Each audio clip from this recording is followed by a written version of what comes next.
all the things a groundnut, you know. I'm particularly passionate about the groundnut because there was a period of my life when I just lived on groundnut and banana, that's all.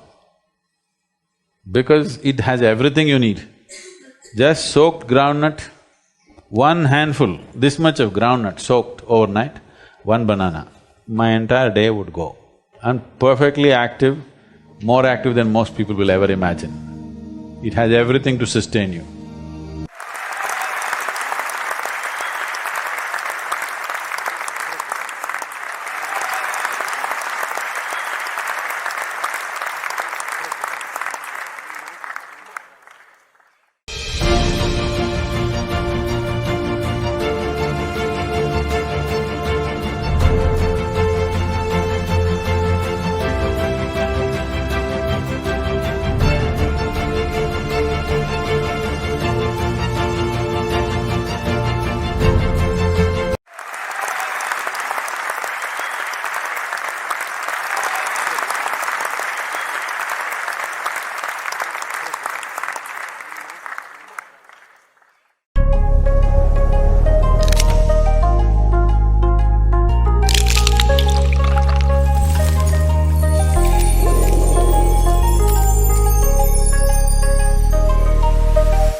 Extractors Association of India, SEA, was formed in the year 1963 with the objectives to help and foster development of solvent extraction industry in India. Over the years, the association's scope and sphere of activity have expanded, and today it is the premier association of vegetable oil industry and trade in India.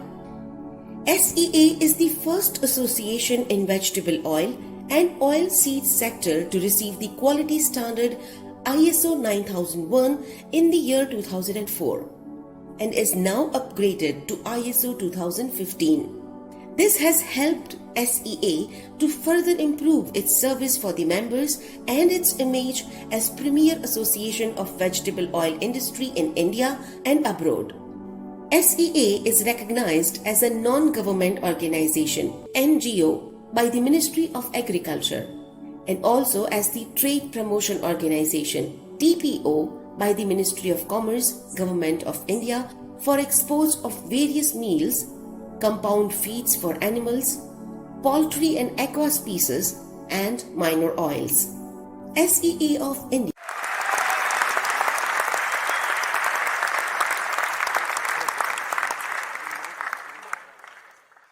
A very good morning to everyone present here.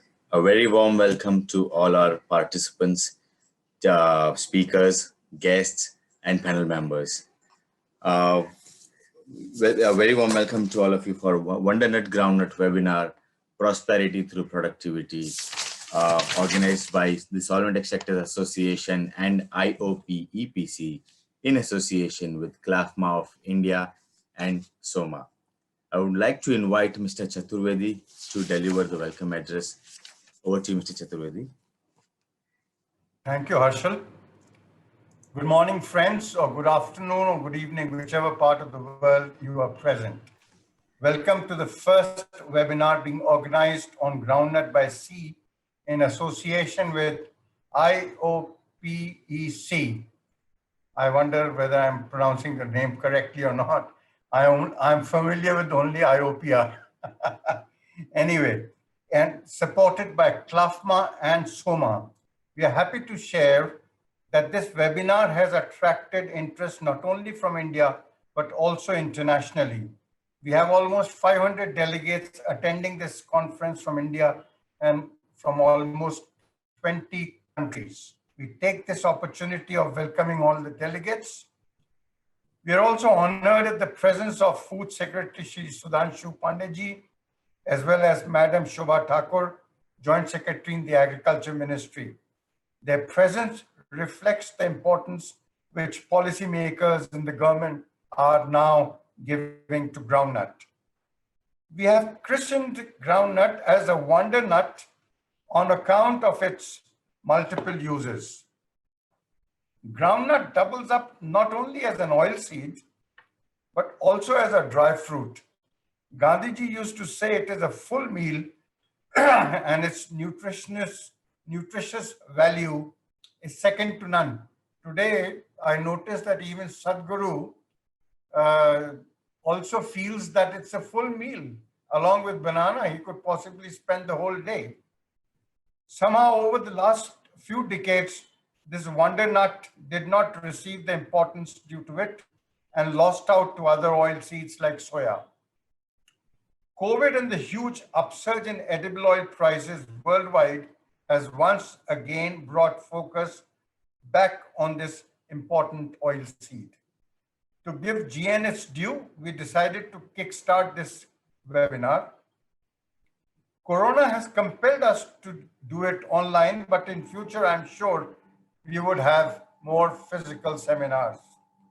Friends, no one is certain about the origins of groundnut cultivation.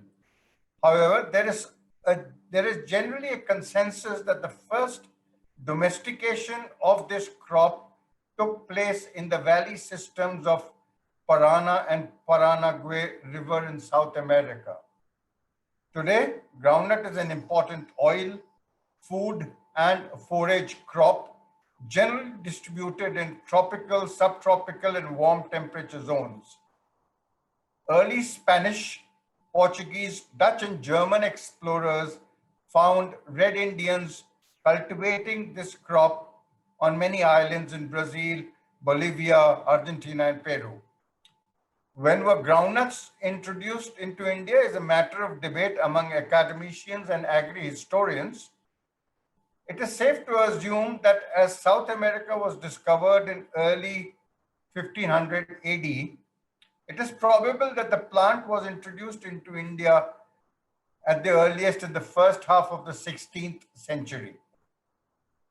Groundnut occupies a very important place in the oilseed basket of India. As a matter of fact, in the 60s and 70s of the last century, it was the most important oil in our country. Not many would realize that Vanaspati ghee, which was the most important cooking medium in those days, was made entirely from groundnut oil.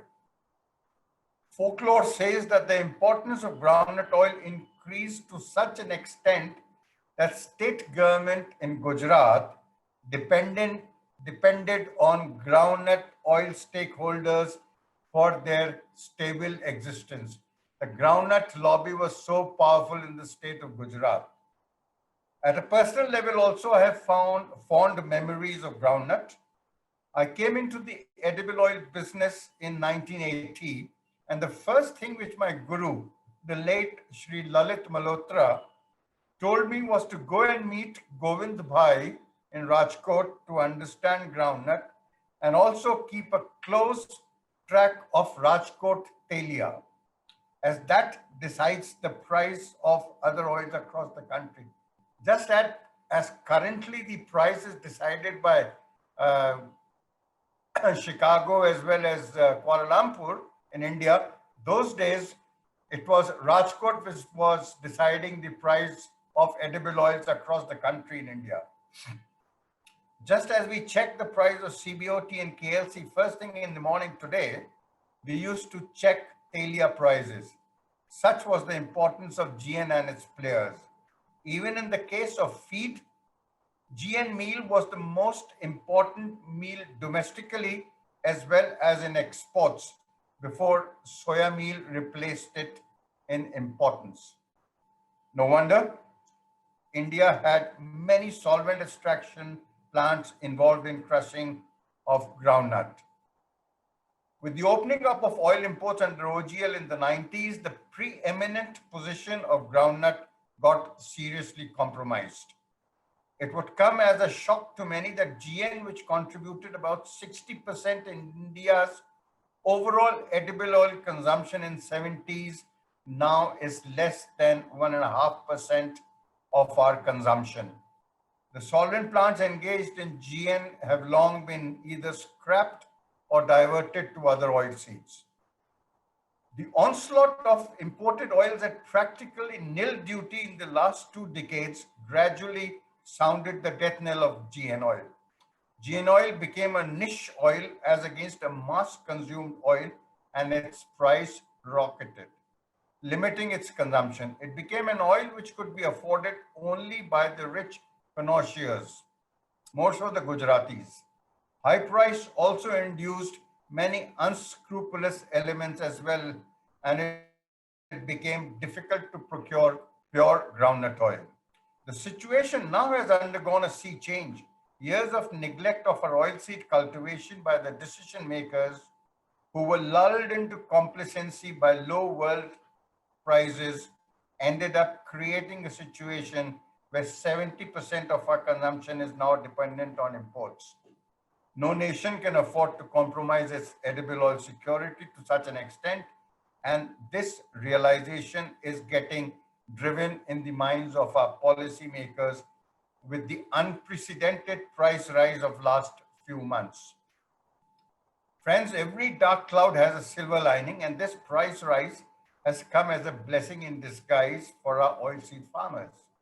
Groundnut is bound to benefit with prices ruling much above MSP, and after a very long time, groundnut oil is actually selling at par or lower than imported oils like sunflower. Exports of groundnut oil are booming, and India will probably end up exporting in excess of 2.4 lakh metric tons of oil, which is an all-time record. Even the exports of hand-picked seeds are booming, and we would see exports of close to 6 lakh metric tons of peanuts. At sea, we had mentally started treating GN as a dry fruit as opposed to being an oil seed. However, the recent changed equation has once again stressed the importance of groundnut. And if India is to achieve a semblance of Atmanirbharta in edible oils, groundnut has to be promoted.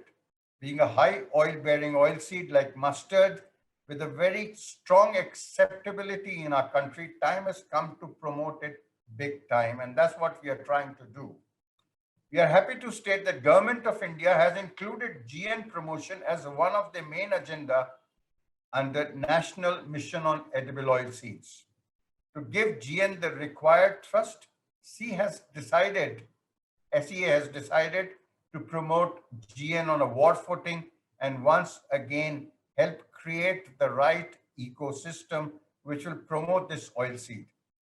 With our Prime Minister from Gujarat, we trust the required push at the policy level would be given by the Agriculture Ministry and the policymakers.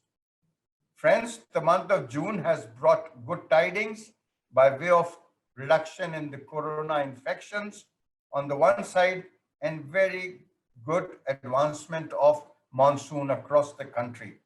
We are confident the worst is behind us and we can once again look at the future with renewed hope. That's all from my side, and thank you for the patient hearing. Thank you very much. Now let me take the liberty of inviting Mr. Khushwant Jain, who is the chairman of IOPEPC. Am I right? Okay. The chairman of IOPEPC, which is the actually export body recognized by the Ministry of Commerce. Mr. Jain comes with him with a background of almost 27 to 28 years of experience in handling peanut exports. He runs a company called GS Exports, and they are one of the leading exporters of this country. Over to you. And this company, I'm told, has won many awards for being one of the top exporters of peanuts from this country. Over to you, Jain Sahab. Thank you. Thank you very much. Thank you, sir. Good morning and welcome to Shri Sudhanshu Pandey ji, Secretary, Food and Public Distribution, Ministry of Consumer Affairs and Food and Public Distribution of Government of India. Madam Subha Thakur, Joint Secretary, Ministry of Agriculture, Operations and Farmer Welfare, Government of India. Officials from APEDA, President Shri Atul Chaturvedi ji, Shri Kishore Bhai Tanna, Convener of Groundnut, members of Solvent Extraction Association, members of IOPEPC, speakers, media, stakeholders from groundnut and groundnut oil industries, groundnut value-added product industries, trade, to today's webinar on groundnut. It gives me immense pleasure to inform you that the Honorable Minister of Commerce and Industry, Government of India, during meeting with the stakeholders of EPCs, they have made a new target for the export, and they congratulate to Council for the effort in enhancing export and has set an ambitious export target for the country. We need to have a focused effort involving all in the entire supply chain, from farmers to all the supply chain.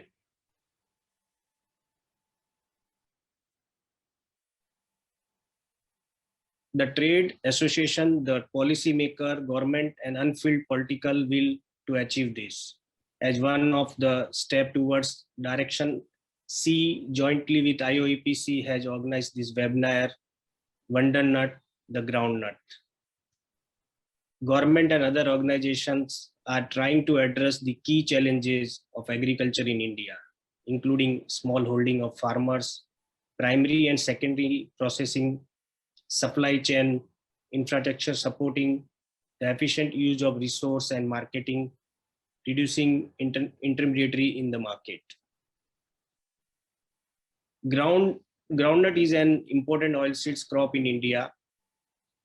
As everybody know, in oilseeds, groundnut is the largest export of groundnut from India, around 665,000 ton, around 600 to 700,000 ton every year. India is exporting the groundnut itself in the kernel basis.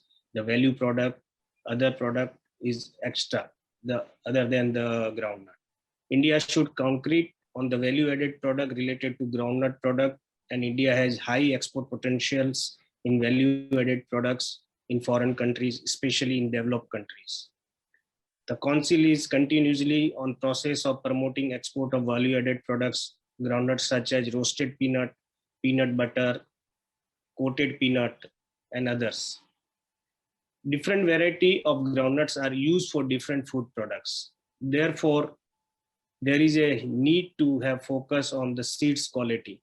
We are facing, especially in groundnut, the quality of seeds is most of quality in India right now in the supply chain of seed quality is the mixed variety, where the international market we have to be identify the separation of the seeds quality. Hence, it is imperative to have a concerted effort to cultivate quality groundnut with export potentials. Government's extension arms should reach out to the farmer with new technology and farm support schemes.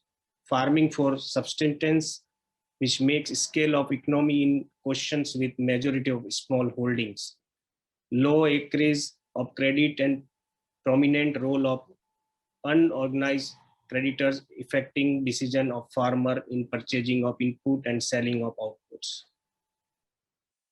Sustainable agriculture has been acknowledged as the most important component of the sustainable development. International organizations such as Food and Agriculture Organization, FAO, the World Bank, the Consultative Group on International Agriculture Research has made sustainability the basic objective to the pursue in their future program in agriculture. There is need for the holistic approach to agriculture development in India. We need to adopt holistic farming and food system based on justice, reduction of cost, protection of environment, protection of traditional seeds and traditional knowledge, and production of safe and healthy food, as all these objectives are in conformity with each others. So we should adopt policies which bring together the achievement of all these objectives together. This is the real challenge and task before us. I would use this platform to urge all the industry stakeholders to stay committed to align our organization objective to be in the synchronized with nation's objectives. This can accelerate our growth in reaching the set agriculture and export target, as IOEPC is involved in the promotion of export of oilseeds and oil from India. C was formed to encourage and promote the use of solvent extraction oil and their byproducts in India and abroad. IOEPC and C would explore joint areas of interest in contract farming on pilot basis using good agriculture practice and good manufacturing practice with a perspective of generating quality product of groundnut in India. With this word, to ignite the thought process on enhancing groundnut acreage, production and export, I once again welcome all the present for this webinar, Wondernut-Groundnut. Thank you very much. Thank you, Jain sir, for those wonderful words. I can assure you from the side of C that we are committed to promoting groundnut. And if we join hands with IOPC, then I'm sure the day is not far when our groundnut really takes off big time. Thank you very much. It gives me great pleasure now to welcome Madam Shobha Thakur, Joint Secretary in the Agriculture Ministry.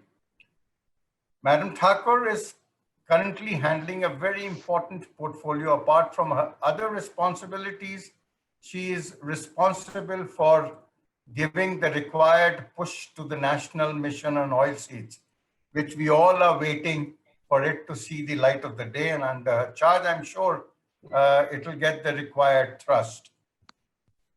She is not only a very efficient officer, but a lucky one as well. Needless to say that in all this doom and gloom on the economic scene due to COVID, agriculture seems to be the only silver lining. And agriculture today, I'm told, is actually, the growth is in excess of about 3.6%. And to cap it all, ever since she's been in the hot seat, we are blessed with very good monsoons. In fact, this is going to be the third very good and normal monsoon, and the current spread of the monsoon augurs well for not only the agricultural sector in the country, but for putting demand back in the system. Over to you, Ma'am Thakur. Thank you for joining us. Thank you very much, Chaturvedi, for those very kind words. Honorable Sudhanshu Pandey ji, Secretary Food, Shri Atul Chaturvedi ji, Shri Jain, Shri Mehta ji, and all the delegates who are attending this very important conference. I'm very honored to be part of this conference and addressing this very important topic. And many good things have been said about groundnut, so I won't repeat those positives. I would just like to share with you what the government is doing, what steps we have taken recently, and where we aim to take this production further.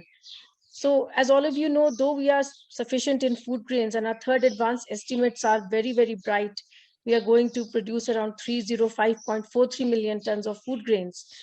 For the oilseeds, though the production has gone up, and the third advance estimates are also to the above 36 million tons for oilseeds. In fact, the efforts of the government from 2014-15 have yielded good results, and the oilseed production has increased from 27.51 million tons to 36.51 million tons in 2021 as per the third advance estimates. There has been a renewed focus on oilseeds in the past 2-3 years, and the trend in area production and productivity is encouraging, but of course it needs acceleration at this point. As all of you know, groundnut is a very important oilseed crop, and India accounts for about 25% of the global area and contributes to 19% of the world groundnut production. And in India itself, it covers 19% of the total area under oilseeds, and contributes to 26% of the production. The production of groundnut itself has increased from 8.03 million tons in the last 5 years to 10.12 million tons in 2021, which is an increase of 26%. And the area under cultivation too has increased from 4.88 million hectare to 6.6 million hectare, which is an increase of 23%. And the average yield of the last 5 years is 1646 kg per hectare, which is higher than mustard and soybean. And as a result of the higher productivity and oil recovery, the groundnut contributes more to oil production than soybean. And we continue to focus on groundnut because it is cultivated during all the 3 seasons. Kharif, the majority is being in the Kharif season, about 82% of the areas under the Kharif season. And we also cultivate in the rice fallow areas in the Rabi season. The average Rabi productivity of groundnut is 2081 kilogram per hectare, which is about 32% higher than that of Kharif. So we want to focus more on the Rabi because there is more productivity and we can use the fallow lands for increasing the area, which we call horizontal expansion. Of course, groundnut is cultivated mostly in Gujarat, Rajasthan, Tamil Nadu, Andhra Pradesh. And Gujarat alone produces 47% of the total production. But other promising states are Karnataka, Maharashtra, Madhya Pradesh, Telangana. And Tamil Nadu attained the highest productivity of groundnut, which was 3742 kg per hectare during the Rabi season. So that was a very encouraging sign we saw in Tamil Nadu. And other states with good yield results are Andhra Pradesh, Gujarat. So there is a lot of scope to improve further in the yield. So now coming to what the ministry has done recently, very recently, we have drawn up an ambitious plan for the groundnut expansion and also productivity enhancement. A mention was made of the seed quality. Yes, we agree that the seed quality has to improve a lot. And for that specifically, the government has given a special focus. And now we are focusing only on the high yielding varieties of seeds to come in the seed chain. And eventually the seed replacement rate has to improve. So in this Kharif season, we have distributed 74,000 mini kits for groundnut. And in fact, the Minister for Agriculture, Shri Narendra Singh Tomar ji, had an interaction with these farmers when we distributed the seeds. And the signs were very encouraging. They understood the necessity of the seeds to come on their fields and how it should be propagated to the other farmers as well. And they understood the importance of that the new varieties should be propagated further. So it was a very good interaction which the minister had with the minikit beneficiaries. So as I mentioned, we have an ambitious plan to increase the targets from the current level to around 6.30 million hectare in 25-26, and the production to increase to 14.15 million tons in 25-26, and the productivity to around 2,000 per kg. So the main focus would be area expansion, productivity through these high yielding variety seeds, and also policy support for MSP and procurement. And the area will be expanded in the rice fallow areas through intercropping and other measures. The productivity enhancement is being taken simultaneously with the ICR to come out with more varieties for the different regions. So the 74,000 groundnut mini kits, they were distributed in 7 states, in 7 focus states: Gujarat, Andhra Pradesh, Rajasthan, Karnataka, Maharashtra, Madhya Pradesh, Tamil Nadu, and also we gave some to UP. And for this, the government gave around 15 crore extra funds, and this will be totally funded by the central government. And as a special case, we even allowed seeds from the state seed corporations to be distributed, which will be totally reimbursed by the central government. For the first time, we have allowed this also to encourage the state seed corporations to also produce better seeds, because we have noticed that the state seed corporations need to really also get the higher quality seeds and distribute to the farmers. So they also have to come in the seed chain. So the varieties which have the higher yield potential of more than 22 quintal per hectare have been chosen, and they have to be less than 10 years old. These varieties have high yield oil contents and are resistant to major diseases. For example, the groundnut variety GJG22 is suitable for Gujarat. That has been included in the mini kits, and it has an yield potential of 26.26 quintal per hectare and an oil content of 51%. This variety is also resistant to collar rot and experiences less damage by jacids and thrips, to which the crop is susceptible. The cultivation of the high-yielding drought-tolerant varieties have also been included in the seed mini kits, such as JGN 23, Kadiri 9, Grisham, Dharani, GKVK 5, and Kadiri Amravati, which are early maturing varieties, and also Pratap Raj Mungfali. So what we did, we had intense discussions with the state governments right from the month of March, and we got a whole list of the seeds which were available with either the state seed corporations and the central agencies. And we drew up a meticulous plan district-wise and agro-climatic zone-wise, which seed is suitable for which district. And this was communicated to the states. And like I mentioned, the minister himself interacted with the beneficiaries, and the distribution has already started, and it will finish by 30th June. We also looked at many intercropping combinations of groundnut to increase the area for groundnut, and intercropping with crops like sesame, castor, cotton, pigeon pea, sunflower has been taken up. And our country has 20 agroecological regions, which each have unique characteristics which vary in climate, geology, soil type, and these behave differently for different land uses.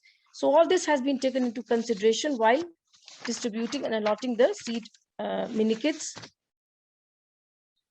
Apart from the seed mini kits, we have also identified 40 potential high yielding districts which the seeds can be given in 5 states, namely Gujarat, Madhya Pradesh, West Bengal, Karnataka, and Chhattisgarh.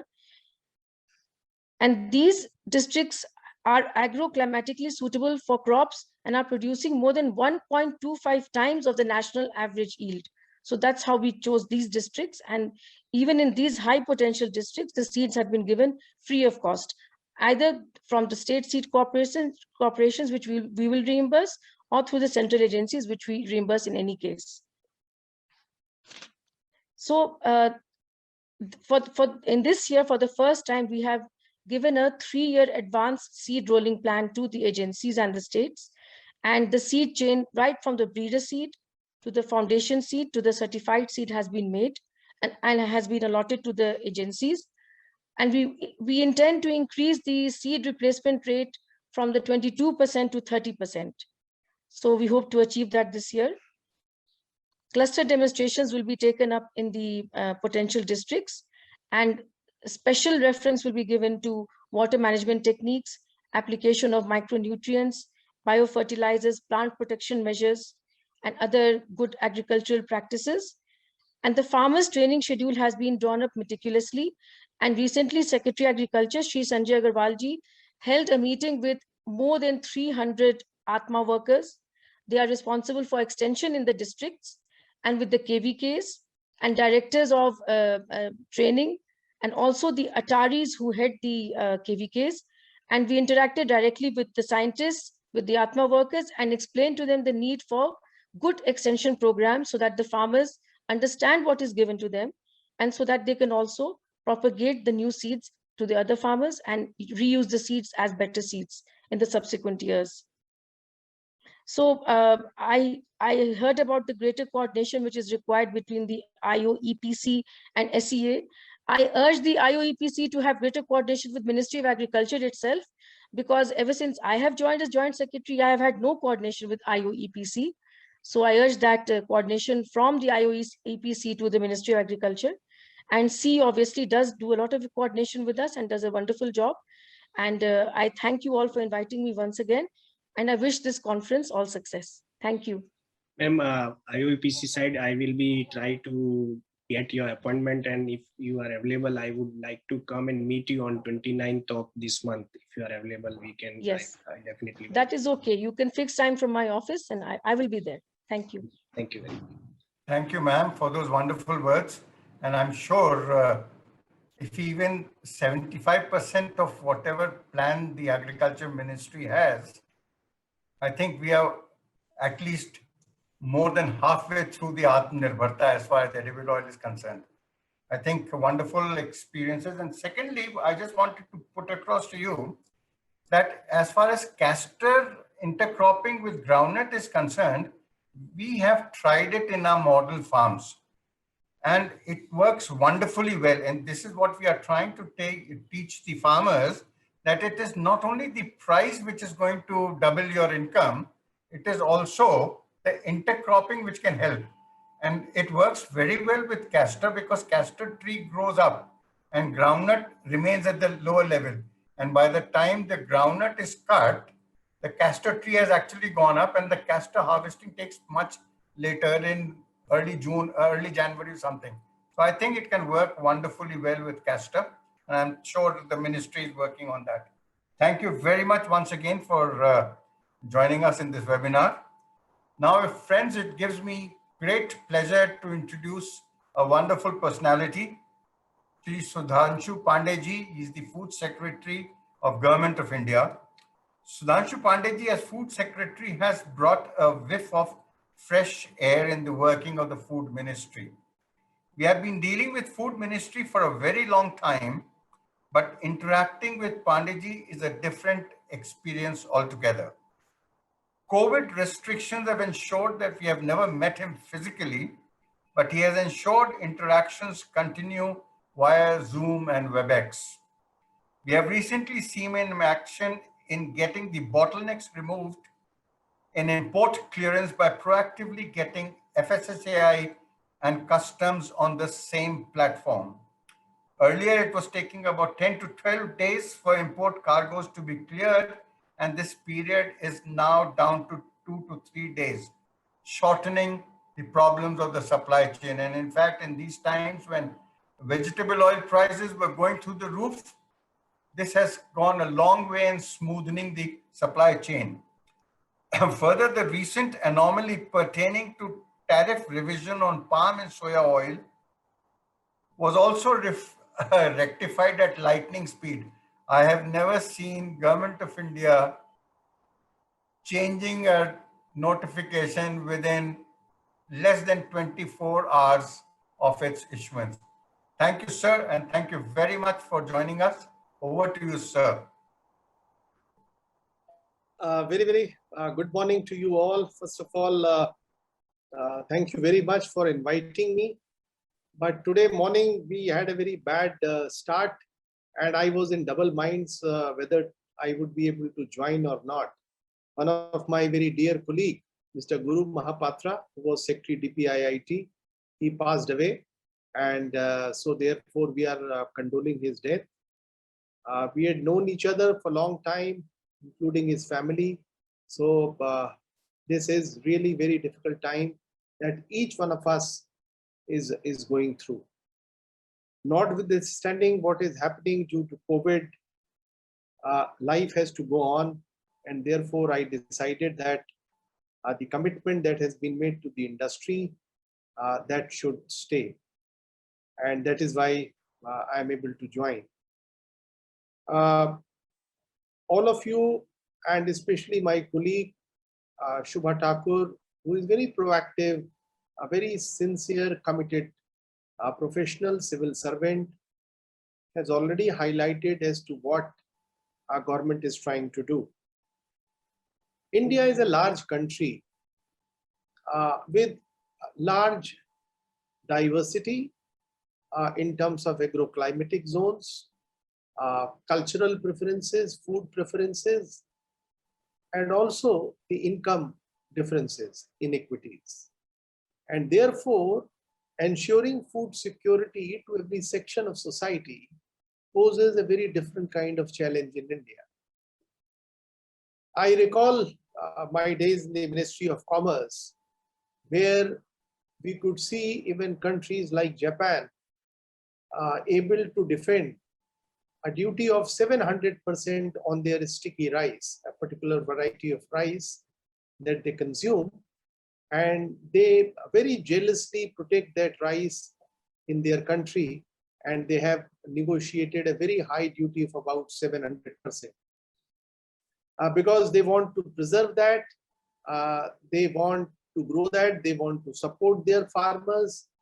Likewise, we have also seen that countries like United States of America, European Union, they also provide large support to their farmers through decoupled income support.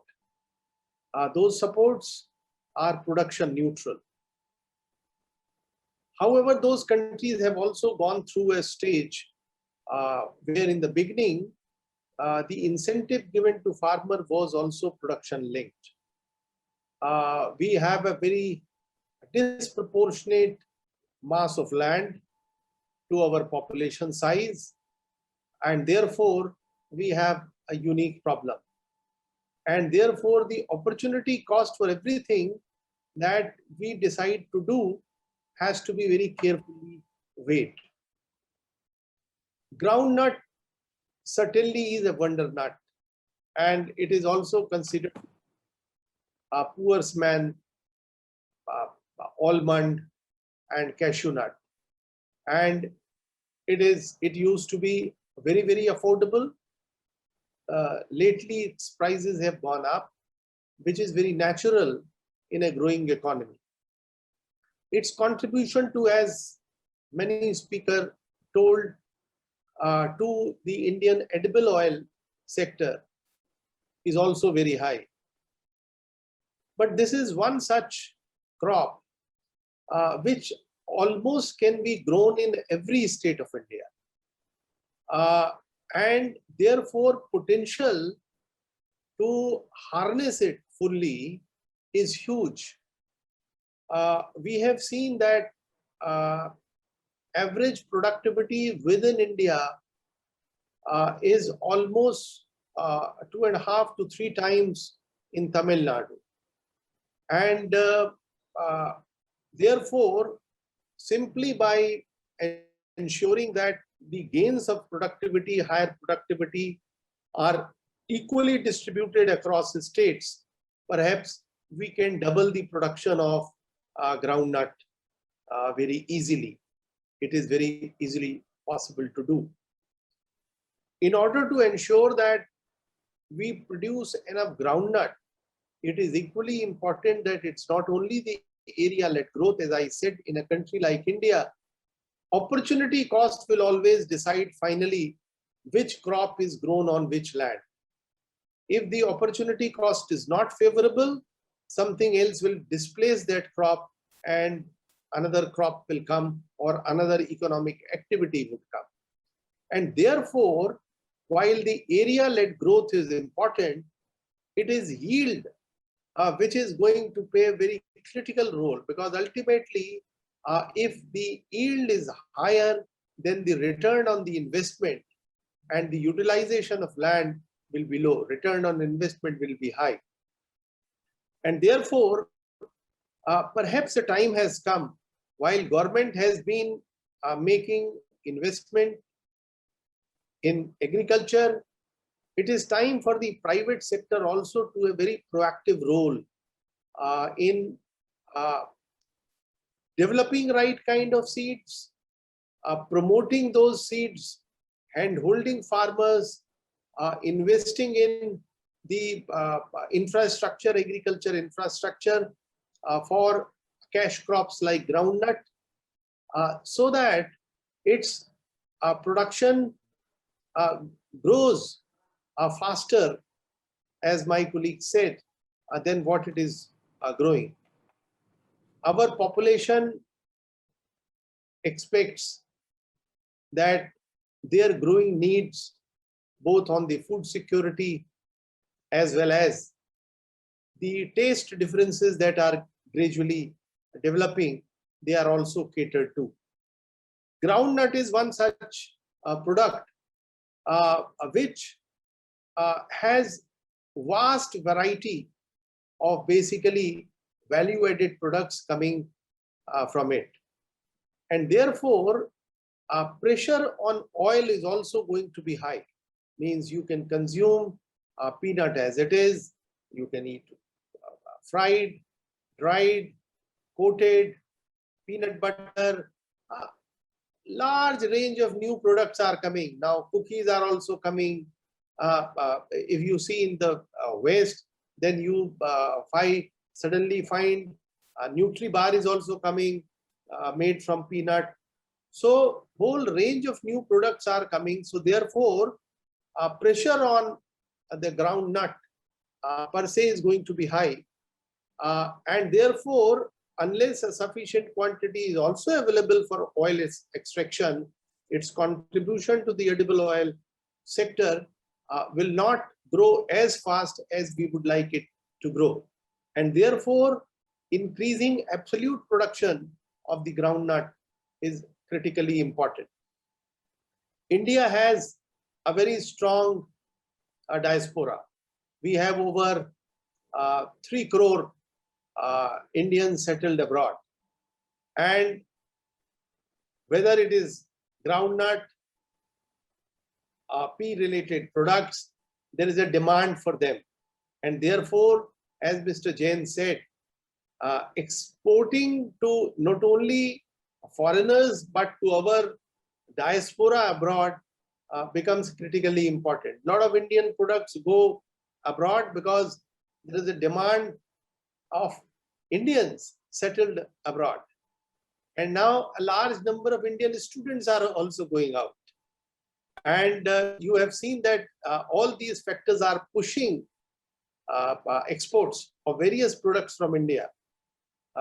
As you know, that even in the milk and milk-related products, while we are not an exporter, despite being the largest producer, but because of the diaspora, even Amul cheese gets exported because that is bought by cottage cheese, and the Amul cheese gets bought over by Indians settled there.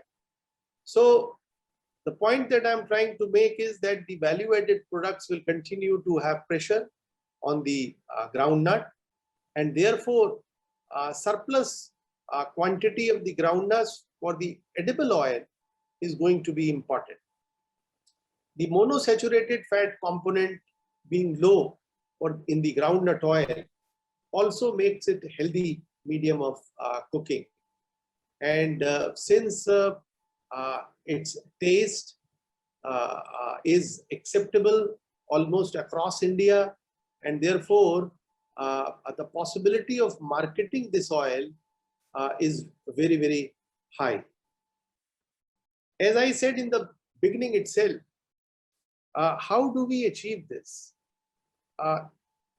In India, this is a difficult task. Why I am saying difficult task? That unless we create a right kind of balance, the pressure on policymaker is going to be continuous. The balance between the interest of industry, farmer, and consumer has to be right. And if there is an imbalance in any of this component, life of policymakers becomes very difficult. You have seen that the edible oil prices, as you said, blessing in disguise for the industry, but it has been a nightmare for the consumer. Think of an ordinary consumer whose disposable income is very little, but his basic minimum requirement of edible oil is still there. And if he is not able to spend that out of his income during Corona time, which further went down, then it becomes a very difficult challenge for the policymakers to settle. And therefore, while the industry and the farmers' interests have to be protected in order to make India Atmanirbhar, but also we have to collectively think that Indian consumer, who is also part of the same ecosystem, also deserves a better and competitive price, which is only possible, as I said, by increasing productivity and yield. Unless our productivity and yield goes up, which in groundnut we are somewhat better off, but still we are in the mid-range. We are not in the high yielding range compared to global yields. In late a couple of months, our effort collectively with agriculture, consumer affairs and food has been that we also generate demand for edible oil to protect the vulnerable sections of society. And therefore, we undertook exercise with various state governments to encourage them and try to work out schemes to participate with them for distribution of edible oil. As Honorable Prime Minister says, not only Atmanirbharta, but also vocal for local is important, which means a particular oil which is grown locally should be promoted locally, because it is in sync with the natural conditions and also the requirement of that society, which has acceptance for that taste, and health-wise also it is good for them. And therefore, our effort is then in each state, I have been personally interacting with the state governments, and response so far has been very, very good, very encouraging. Maharashtra, Karnataka, in fact, Rajasthan, Uttar Pradesh, they all are responding, and they are prepared that they would be willing to work out a scheme along with the central government, so that the vulnerability of the weaker sections of the society would be protected. Some of these states like Tamil Nadu, Gujarat, they are already distributing edible oil through the public distribution system. But in Tamil Nadu, that distribution has been that of the palm oil. So our request to them has been, and that has been largely imported palm oil. And why don't we encourage procurement of domestically produced edible oil? But for that, our oils will also have to be competitive, so that the government budgetary system can afford them. And gradually, our dependence, as I always say, we very easily we can be self-sufficient in edible oil sector. It may take 10 to 15 years, but unless seed, which I think is central to the whole story, is looked at not only by the government research institutions, public research institutions, but also the private sector makes an investment in collaboration, and productivity and better quality seeds are introduced, which cater to Indian climatic conditions, we will not be able to achieve the goal in the desired time. I saw some of the sessions that are being organized today are very good. They are talking of rebranding of the oil. They are talking of nutritional security and contribution of the edible oil. Edible oil is extremely important. And for a country like India, our cultural and food habits are such that we use edible oil quite a lot, but still our per capita consumption is very low compared to global averages.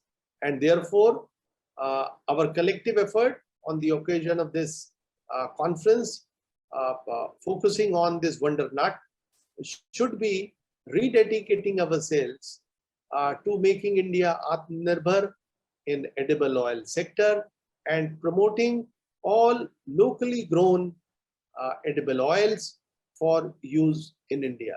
I'm sure industry and industry experts will come up with good ideas. Government would always be available to take suggestions from the industry, work on them, walk together so that we are in a position to realize the goal for India collectively. Thank you very much. Permit me to leave after this inaugural session. As I said, a very sad thing has happened today morning. So once again, thank you very much for inviting me. And I'm sure we will, through conferences like this, realize the goal that we are aspiring for. Thank you very much. Thank you, sir, for finding time. And in spite of the personal tragedy of loss of Mr. Mahapatra, I'm sure, thank you very much once again. But I would like to actually congratulate you on one other count. In spite of the edible oil prices going through the roof, your reading of the market has been brilliant, and you stuck to your guns and did not reduce the duty. And the net result is that the markets have collapsed and your decision has been proved right. So now happier days for the consumer are around the corner. And I'm sure as an association, we are very, very conscious of the fact that India, if it has to move towards Atmanirbharta, we have to work on groundnut, on mustard, on soya and palm. So these are some of the oils on which we need to seriously work on. And as an association, responsible association, you are willing to join hands with the government. As a matter of fact, we are already doing a little bit by way of promoting castor farming and having model castor farms and mustard farms in Rajasthan. And this year, we are going to be extending it to UP and maybe even Punjab. If we can convert the Punjab Haryana farmer to mustard, I think half the battle will be over and done with. Thank you, sir, once again, and thank you very much for joining us. You can leave now, sir, and you have a tragedy to attend to. Thank you, sir. Thank you very much. Over to you, Harshal. Now, ball is in your court. Thank you very much, Mr. Chaturvedi. Thank you, Shri Sudhanshu Pandey for your time, and thank you, Srimati Shubha Thakur, Madam, for your time. It was indeed enlightening to hear your views and the manner in which the government is willing to support the industry in all forms and manners. With this, we come to an end to the initial section of the webinar. We would now like to move on to the next section, which is the special presentation. But before that, let me, the next section is on the special presentations. We have a lineup of four interesting topics by more interesting industry experts. Our first speaker is Shri Angshu Malik ji. Mr. Malik needs no introduction, but however, I'm honored to be inviting Mr. Malik for speaking on topic rebranding of groundnut oil as premier cooking oil. Mr. Malik is the MD and CEO of Adani Wilmar Limited. As a special request to all our speakers to try and utilize the presentation time and contain it within 10 minutes. That would be very helpful. Mr. Malik, I would like to invite you, and I'll just share the screen for you. Yes. Okay, yes, Harshal. We can start the presentation, and the topic remains how to make the oil premier. And for that, groundnut needs no introduction in the country.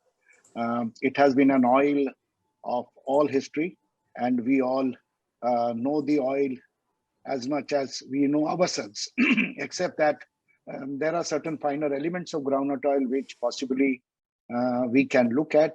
But to market any oil, most important is to understand who is the consumer, who is buying it, and what is she looking at. If that is very clear, then I think any marketing man can at least design the strategy. So let's proceed. The groundnut oil, as we all know, stands for aroma, flavor, and obviously very good frying medium. In most of the export consignments of food products from Gujarat, particularly khakra and others, everything is made out of groundnut oil. But the health aspects of it has not been spoken or articulated by any of the brand owners, and I am sure there are opportunity in creating something more in the groundnut oil other than the aroma, the immune system, the lowering of cholesterol, the antioxidant properties. These are all certain good properties of groundnut oil which can be propagated and educated.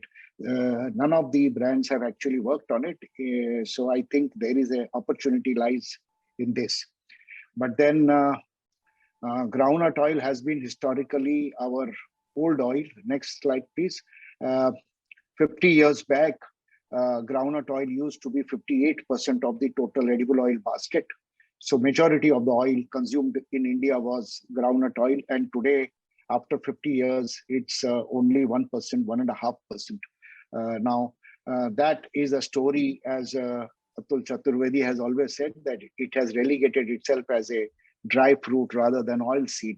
And particularly with the snack industry growing, the groundnut has actually shifted there because they got a better realization there. But I see great hope going forward the way the country is now emphasizing on increased oilseed production. So there is a lot of scope, and we will see how the scope changes both in mustard and groundnut.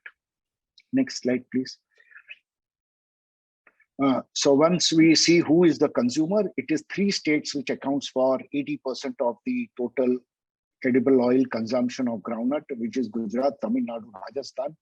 Andhra Pradesh comes in, but they have a fluctuating depending on the crop. But by and large, the 3 states accounts for more than 80%. So one can look at these 3 states as the principal states where groundnut is consumed.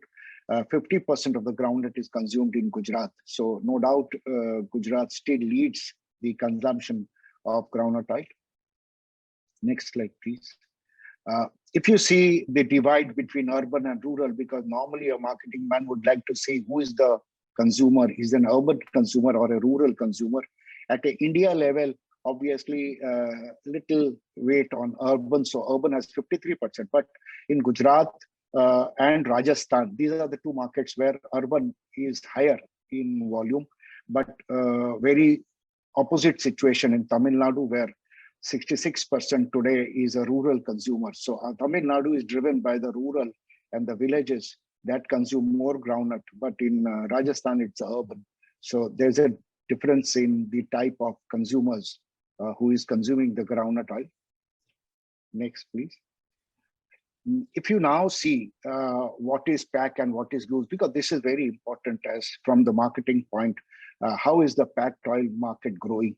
Historically, always groundnut has been a loose oil, but slowly we see that over the last 3-4 years, 45% is now packed and 55% is still loose. These are all IMRB household data which we get.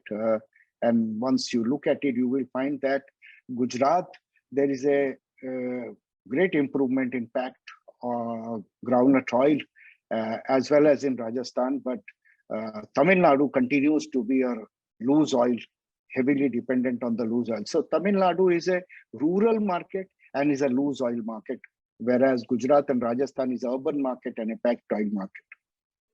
Now, what type of packs are the consumers buying? Because we see great change in the type of consumption, particularly in this kind of oil, which is a traditional oil. If you see, next slide, Ashal, and you will find here that the pack is different. I'll come to the pack later. I will just finish the SEC classification as to what type of earning groups are consumers of groundnut oil. And you will find that Gujarat still it is at the SECA, but Tamil Nadu and Rajasthan, it is the lower income people who are consuming it.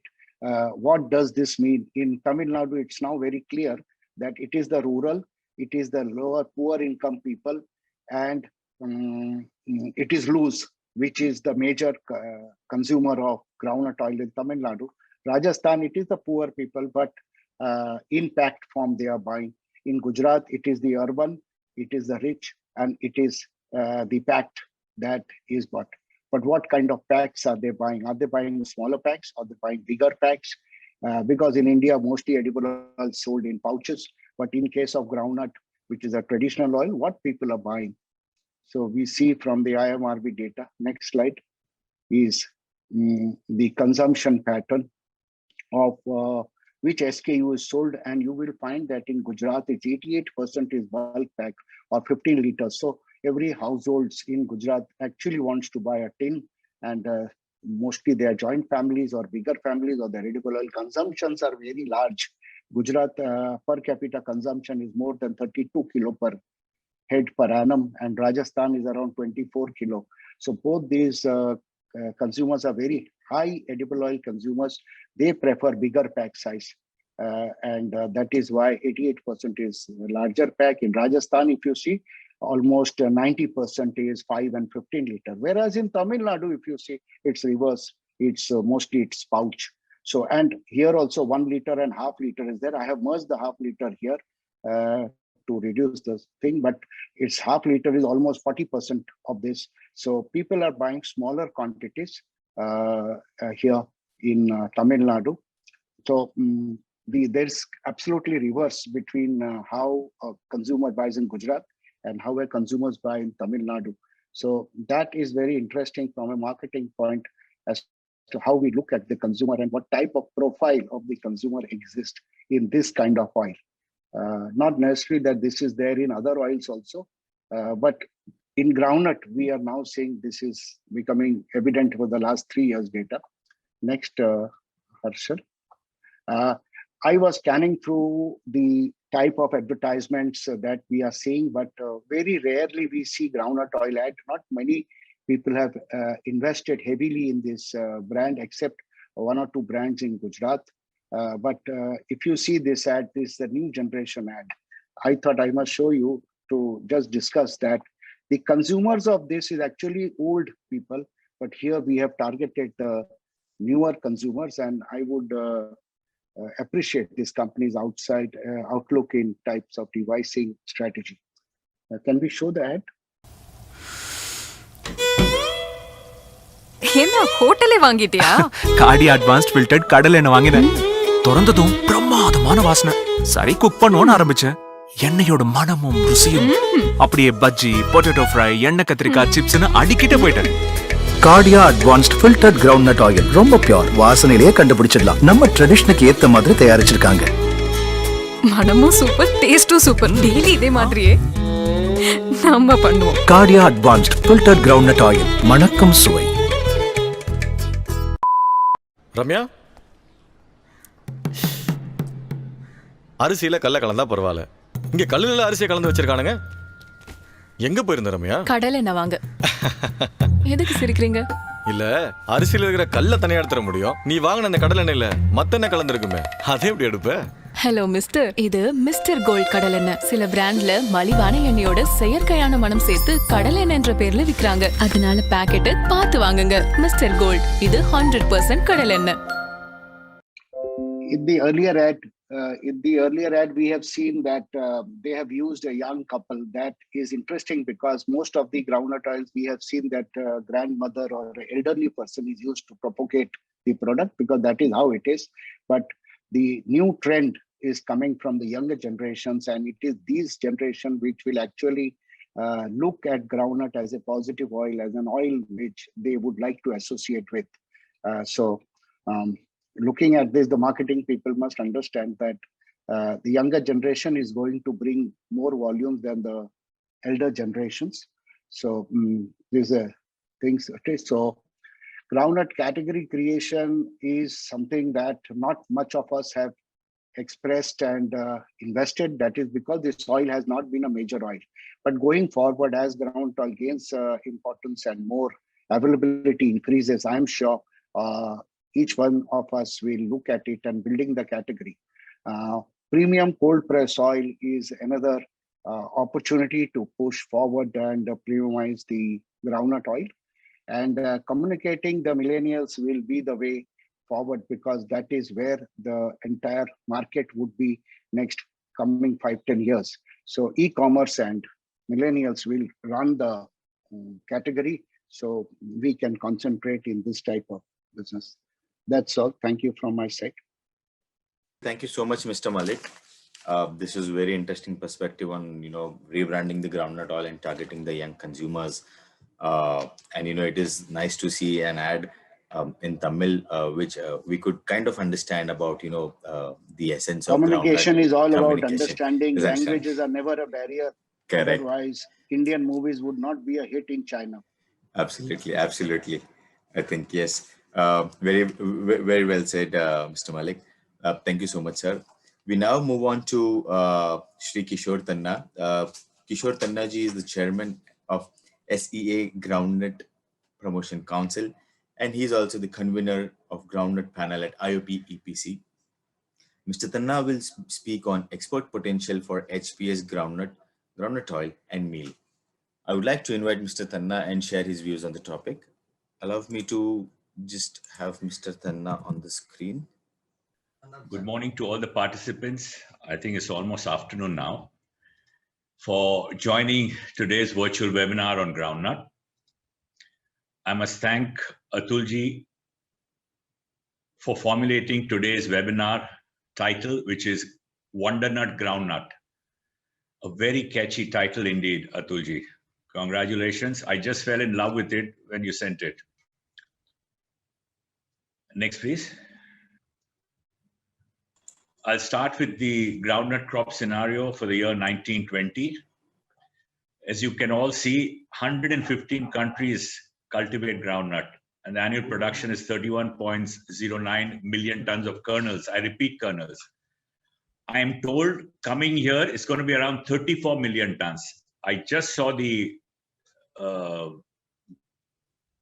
report from Mr. Milky. And as far as groundnut is concerned, unfortunately, there hasn't been a significant change in the global production for several years. And I'm hoping that we produce more and more and look to a better crop for the coming years. As you can see from the slide, 58% of the global production comes from Asia. China and India are the two top producers. 35% China and 15% is India, followed by Nigeria and USA, then Brazil and Argentina, and then comes Sudan and Senegal. Next slide, please.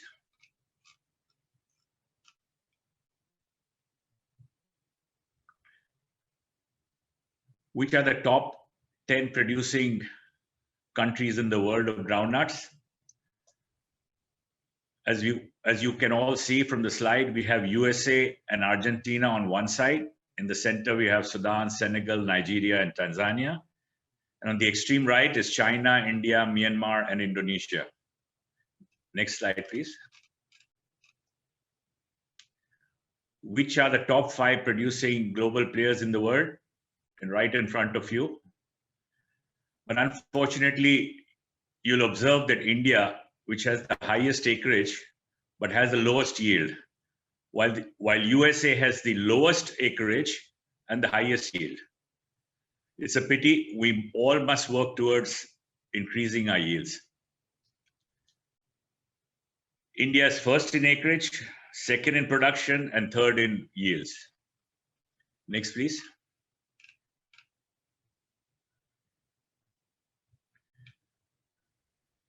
Global perspective.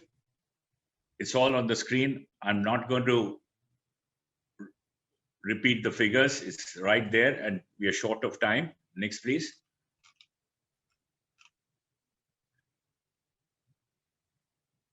Look at the diversity of Indian groundnuts. We have 210 varieties.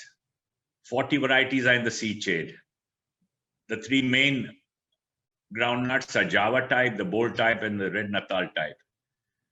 Fortunately, we now have 2 high oleic types developed, which I shall be talking about it a little later.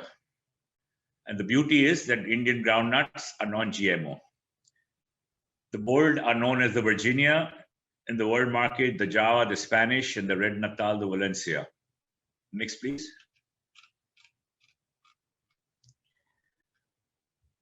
The slide in front of you shows which varieties are grown in which part of India during the Kharif crop. The summer crop of the Rabi, which is the Spanish type, is grown mainly in Gujarat and the southern states. Next, please.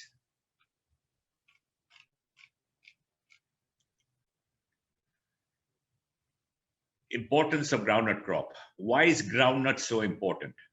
Because groundnut is an oilseed and supplementary fruit crop. You can see every part of groundnut plant is used for something or the other. Next, please.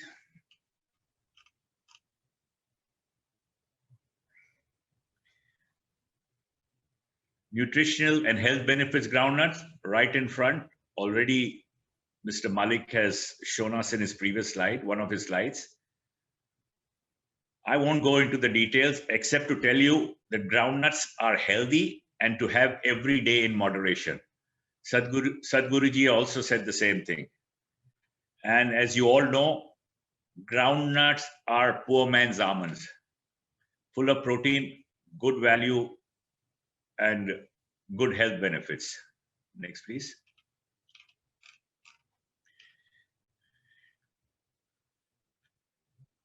Exports of groundnut, about 90,000 tons in the year 1890, and 1920 is around 665,000 metric tons. This year we're expecting the same. But if you count groundnut oil, which is drastically increased, you can add another 250,000 tons equivalent.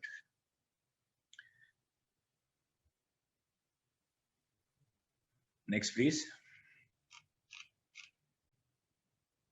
Where does the Indian groundnuts exported to? You will see from the slide, about 45 or 55% goes to the Far East. Look at the figure of Indonesia, Vietnam, Philippines, Malaysia. It's commendable. Presently, from April to February, we have exported about 590,000 tons. And we're expecting 640 or 50,000 tons.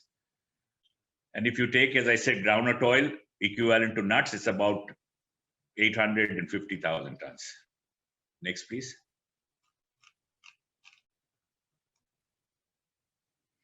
Here, as I said, look at the groundnut oil figures. 213,448 compared to 35,629, same period, that is April, February, while the April-March of 1920 was 38,432. The groundnut figures, as I said, 664 in 1920, while April, February is 589, 2021, and 606,000 in 1920. The most interesting is the blanched groundnut and the peanut butter. Look at our export figures. 41,363 metric tons April, February compared to 35,552. And for the year, whole year, April, March, 41,077. If I may say so, blanched groundnuts are about 32,000. The rest is the peanut butter. Where do they go? It's right there on the screen. I'm not going to repeat because we're short of time. Next, please. Interesting. This is a very interesting topic for me. It's very close to my heart. Exports of groundnut to European Union. When I started my business, I remember India was exporting around 100,000 tons or even more to the European Union. And the figure now is 7,000 tons.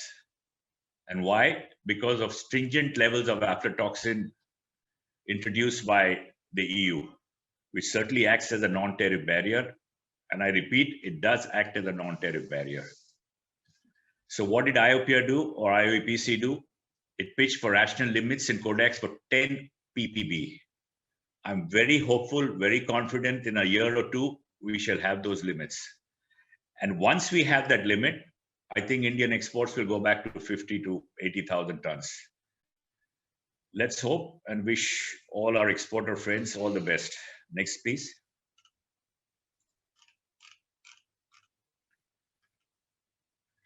What are the desirable attributes of groundnuts for export? Right up there on your screen. I'm not going to read them. It's there. Have a look. And I'll move to the next slide.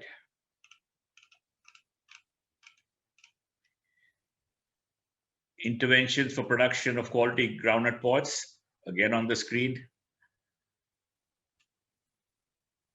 If we follow all that is set on the screen, I think the productivity through sowing of high-yielding varieties and applying appropriate technical inputs will certainly reduce the cost, and we'll have much, much better yields. The need of the hour is GAP, GMP, etc. Next, please.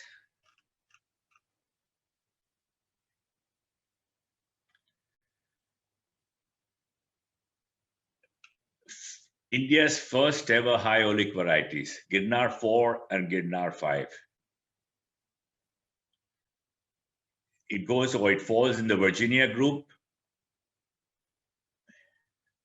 Excuse me, go back, thank you. What are the benefits of growing high oleic varieties? Long shelf life, high nutritional value, and low FFA.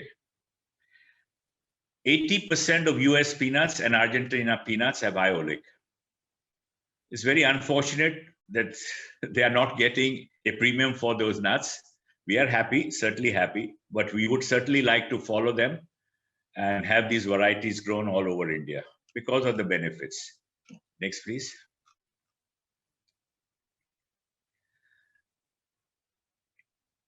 India's groundnut balance sheet for the year 1920, right in front of you. Very interesting. And I personally think that the direct consumption in terms of kernels will increase year by year. As Atulji said, it's more like a table nut now, is not treated as an oil seed for crushing. And I can see a lot of new snacks that are coming up with peanuts, a lot of them. And probably I'll show you in the next slide.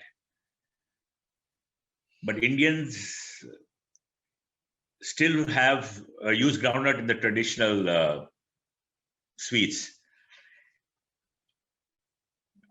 I'm not going to talk more on groundnut oil and groundnut meal because we've already seen Mr. Malik talk about groundnut oil, and the meal will be spoken also by an eminent speaker who will follow me. But just a glimpse of the meal and cake right in front of you on the slide. Mainly used, as we all know, for cattle and poultry and aqua feed, the groundnut meal, groundnut oil going to China. We should concentrate also on France and Italy. Hopefully we will manage, hopefully, let's see. And we hope China continues buying. Next, please.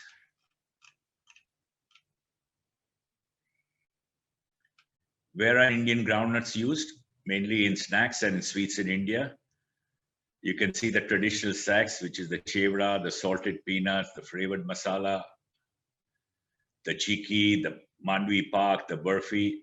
I'm not speaking about the packaged nuts because Tushar, my friend, is going to talk about it a little later.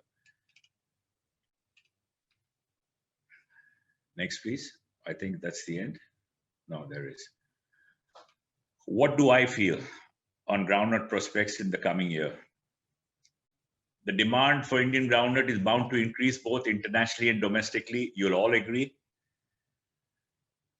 I think the acreage of groundnut cultivation will also increase in various types of groundnut-related industries in near future. But a friend of mine just told me last night that cotton will substitute in Rajasthan for groundnut and soya bean in Gujarat. That's scaring me a bit, but I'm sure going by and the rest of the team later on, probably I may ask them that question and hope that some answer and some truth comes out. Next, please. Thank you so much. Thank you, Atulji. Thank you, Mehta. Thank you very much, Mr. Kishore Tanna. Just for our viewers, a lot of informative slides were there in Mr. Tanna's presentation, and which can be reviewed by our participants to benefit, later when we upload the entire proceedings of the webinar on YouTube website as well, on the YouTube as well as the C website. So thank you, Mr. Tanna, for managing it very well on time, and it was informative for our viewers. I now move on to next speaker, Mr. Dr.B.V.Mehta Mahajan.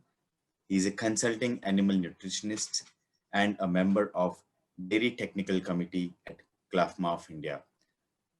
Mr. Dr. Mahajan will speak on groundnut extraction, usage in feed formulation. I would like to invite Dr. Pradeep Mahajan and enlighten us with his views.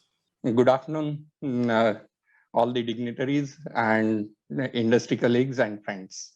Let me first start by thanking the SEA, Dr. Mehta and CLFMA for inviting me to speak on groundnut extraction, the groundnut byproducts in feed formulation.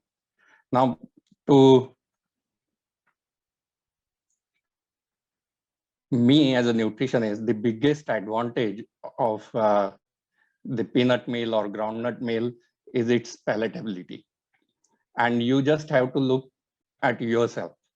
I'm sure each one of us has been through this situation where we start eating whether roasted or boiled peanuts and just can't stop.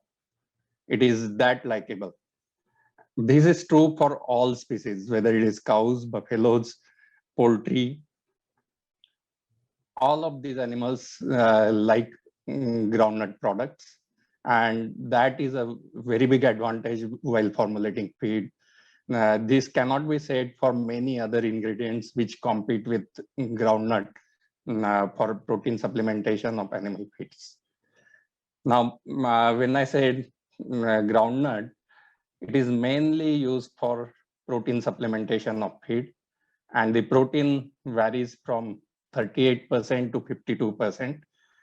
This variation is mostly due to whether or not the nuts are decorticated and the extent of hull removals during process.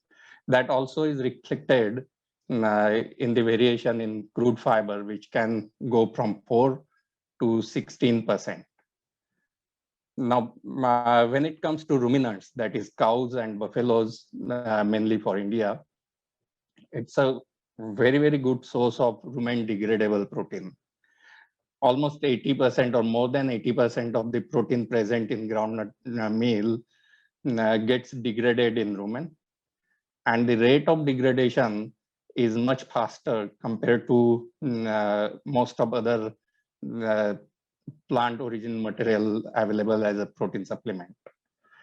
The fiber, again, here you can see NDF and ADF. The difference between NDF and ADF is the digestible fiber. Unfortunately, that difference seems low simply because most of the fiber coming in meal is coming from hulls, which are very high in lignin. And therefore, the digestibility of this fiber is very low. Now, I'm building up a case for selling more decorticated groundnut meal that will be much more useful to the feed industry, whether it is in ruminants, poultry, or aqua. In dairy animals, in cows and buffaloes, we seem to think that fiber is not a problem. They are good utilizers of fiber. Not so when it is high in lignin. So the digestibility is in low 20s and doesn't add much value, even for cows. Now, for poultry, when we talk of protein supplementation, we necessarily have to mention amino acid pattern, the amino acid content of that protein. And groundnut, for one, is a very, very rich source of arginine, which is one of the essential amino acids.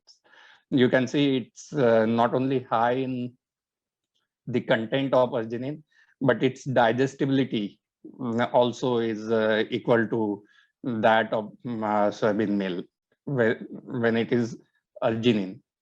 But for the rest of essential amino acids, mostly it is lagging behind in many ways.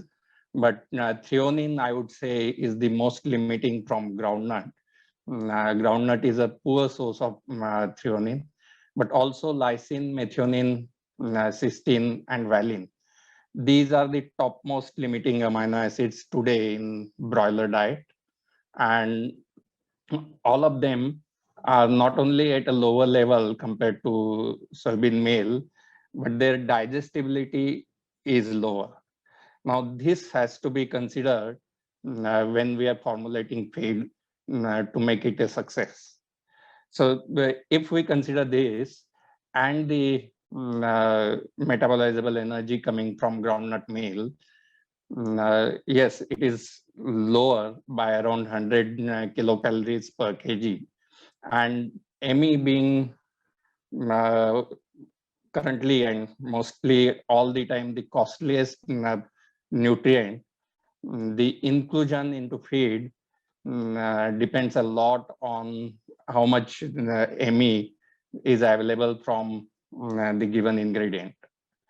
Now, here again, fiber coming from hulls not only has zero digestibility, but has a negative effect on the metabolizable energy available to the animals. So if we can remove all the fiber, it will enhance the utilization and will also give much better value for metabolizable energy. Let us spend a little time on anti-nutritional factors. Like all other plant origin protein sources, groundnut contains trypsin inhibitors, lectins, phytases, phytates, that is phytic phosphorus. But fortunately, all of these have been studied and they are much less important compared to the soybean meal. In fact, some of these, like the trypsin inhibitor of groundnut, is not of a big worry. Maybe the exception is lectins, which are not very well studied. But as a nutritionist, I think they are inconsequential once you compare their values with any other plant origin material. So the main limitation becomes aflatoxin, and this has been mentioned earlier in the presentation. There are other small irritants. I don't know why, but for some reason, groundnut cake currently might be #1 in contamination of foreign material, whether it is stainless steel or other metals, plastic pieces. These are not only harmful for animals, but are big irritants when it comes to feed manufacturing.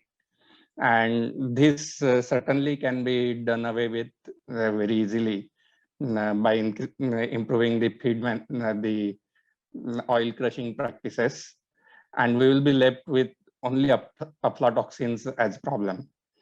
And it is not a coincidence that Shri Atul Chaturvedi in the morning mentioned 1970s, 80s, and I'm also going to talk on that period.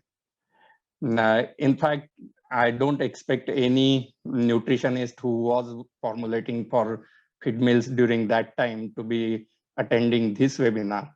But if they were, then they would be quite amused that today we are trying to promote groundnut meal for feed usage. For them, that was the mainstay. It was common to have 15-16% groundnut extraction in poultry feed, whether it is layer or broiler feed. In the mid-80s, that started going down drastically. And if we look back and think about what were the factors, I think on the demand side, #1 was the awareness of mycotoxins, especially aflatoxin, and its effects on animal performance. But also the continuous improvement in broiler genetics, which gave better and better growth, much faster weight gain. This put a lot of stress on the bird, and its ability to cope with mycotoxins, especially aflatoxin, was reduced, and this has continued. So whatever low levels were tolerated by the earlier birds, the modern birds cannot tolerate those levels. This is on the demand side. On the supply side, the advent of soybean and very good marketing done by the soybean crushers, as well as supported by the American Soybean Association, improved its utilization. This was supported by the fact that the first consignment of DL-methionine, which is a amino acid, pure amino acid chemically, which can be used to supplement feed, was imported first in 1984-85. That combined with soya gave the feed millers a good chance to replace the conventional ingredients of that time, which were fish meal and groundnut extraction. Now that combination was working very well. Unfortunately, for the groundnut industry at that same time, maybe because of pressure from food, the fish meal quality started deteriorating. It went to such an extent that most of the people stopped using fish meal. There was a lot of adulteration problem. So for groundnut, a good combination which was available from fish meal vanished, and there was a replacement through soybean meal and methionine was available, and slowly the industry shifted. As I said, the biggest factor in this shift was aflatoxin contamination of groundnuts. It was discussed a lot if you go back to the mid-80s, late 80s. You will see a lot of conventions happening on aflatoxin content of groundnut, their effect, how that can be prevented. But if I look at the recent data, unfortunately, we don't have enough data now. Now, I'm not going to run through all the figures. Suffice it to say that I have contacted many laboratories and companies who do survey of ingredients for aflatoxin, and all of them were woefully short on data on groundnut. For example, NDDB in last 1 year has tested 1,000 samples of ingredients from all over India. Out of those 1,000 samples, only 12 were from groundnut meal. Similarly, there are companies, especially multinationals like Cargill Provimi, Biomin, Alltech, all conduct survey for mycotoxins each year. And if you look at those surveys, most of them do not have representation of groundnut meal. Cargill, for example, last year tested 1,500 and odd ingredients. Out of these, 143 were groundnut. So the representation, my point is only this, the representation of groundnut is lower, and therefore we don't have good reliable data of what is happening today. It does not help me as a nutritionist what was there even last year. Season to season, crop to crop, the infestation with aspergillus and other fungi will change, and the contamination of groundnut with aflatoxin and other mycotoxins will be different. Interestingly, Mr. Malik mentioned Tamil Nadu, and here is one laboratory which is used by most of the South poultry industry. That laboratory last financial year, tested 25,000 different samples for mycotoxins, and less than 2% were groundnut. More of those were groundnut cake, what Mr. Malik was mentioning, most of the consumption happening in rural area. A lot of cake is available, which is fed by the cows, buffalo, dairy farmers, and only those samples had gone, and they were seen to be very high in aflatoxin. Now, again, I don't want to consider this data because the way this material will get handled in rural areas, the way it gets stored may not be the same as the industry handling.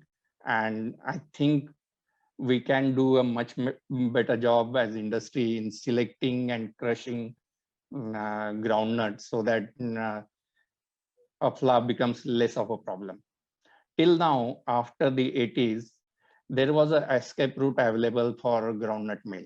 And that was whatever was available, whether cake or meal, was going to cow and buffalo feeding. Now, let us be aware from last September, that is September 2020, Food Safety Authority of India has fixed a limit of aflatoxin M1 in milk. Sir, one more minute, please. That will, I'm already done. So that will put a pressure on the ingredients, and we will have to control aflatoxin in all ingredients. So even for cattle feed now, aflatoxin will start mattering. And I think if the industry wants to sell either meal or cake to the feed industry, it has to consider offering the meal or cake on afla guarantees. Then it will get definitely considered and used in cattle as well as poultry feed. As I said, in cattle feed, the usage has no limit. The real limit will come only from rumen degradable protein, how much you desire in your feed, and what are the other sources of RDP. It acts as a very good source of rumen degradable protein. When the nutritionist is deciding, he has to decide on averages. And if there is a huge variation from 36 to 50% protein, then obviously he will take an average which is conservative. If he takes the higher average, then at least in 30-40% of the cases, he will be short on protein in feed. So I think we should offer a product which is much lower in variation, maybe 45 or 48% protein given uniformly with low fiber will attract a lot of poultry feed manufacturers towards this as a good ingredient. Now, I mentioned amino acids as a limitation, but today, all the amino acids which are lacking in groundnut extraction are available commercially. So a nutritionist just has to consider their level, supplement using these commercially available amino acids, and he can successfully replace whether soybean meal or any other protein source in feed and still ensure good results of the bird. Up to 5%, I think, if the afla is under control, is no problem at all. And while formulating, there are many studies, I haven't presented anyone, but the increasing the protein level when you are incorporating groundnut along with other protein sources gives you the best results. Thank you. Thank you so much, Dr. Pradeep Mahajan. That was interesting, covering more about the technical aspect of the qualities in the groundnut feed and the usage of it in feed and formulation sector. Thank you very much, sir. Now we have next Shri Tushar Thumarji. Tusharji is the director of Shri Peanuts Private Limited. And Tusharji will speak on value addition in groundnut chain. Over to you, Mr. Thumar. So namaste to all my elders and all my brothers and sisters. This is Tushar from Shri Peanuts. We are thankful to see and IOPEPC for giving me an opportunity to present on value addition in groundnut chain. So about next. Yeah. So about peanut, there is a big misunderstanding and negative publicity that it is not good for health and has more fat and high cholesterol. In fact, the scientists and the scientific research and the studies have proved that the peanut is the excellent source of protein, vitamins, and minerals. So even peanut butter, peanut oil also helps in lower the cholesterol. So if we take 1 ounce of peanut, that is 28.3 grams, we have approximately 7 to 8 grams of protein. We have essential 19 vitamins and minerals. We have healthy fats that helps in decreasing the cholesterol, that is LDL, and increases the good cholesterol, that is HDL. Even it has fiber, so peanut can be, we can say it's a superfood with super power. So now, if you see the comparison with the peanut with the tree nuts, in India, we have Almond Board of California, USA, is running a very successful campaign on nutritional and health benefit of almonds. So India is the biggest importer of almond, and we are eating 800 rupees kg of almond for getting protein and other nutrient health benefits. So in fact, if you see the chart, peanut is having the highest protein compared to any other tree nuts, like pistachios or cashew nut, walnut, Brazil nut, hazelnut, macadamia nuts, or pecan nuts. Even the protein and the nutritional level is equivalent or sometimes more than other healthy tree nuts. If you see the value additions, of peanut in India, we can see that 30% goes for manufacturing of peanut oil, 25% goes for coating nuts and sing bhujia, 12% for export, as Kanna sir said, 12% for again for planting, 8% for nutritional bar and chicky, 6% goes for grocery food, 5% for salted nuts, 1.5% for in-shell boiled and roasted, 0.5% for making peanut butter for export, and 0.15% for peanut butter for domestic purpose, and 0.03% for manufacturing of chocolate. So as Sir said about the peanut oil, India imports approximately 65 to 70% of edible oil from various countries, mainly palm and soybean oil.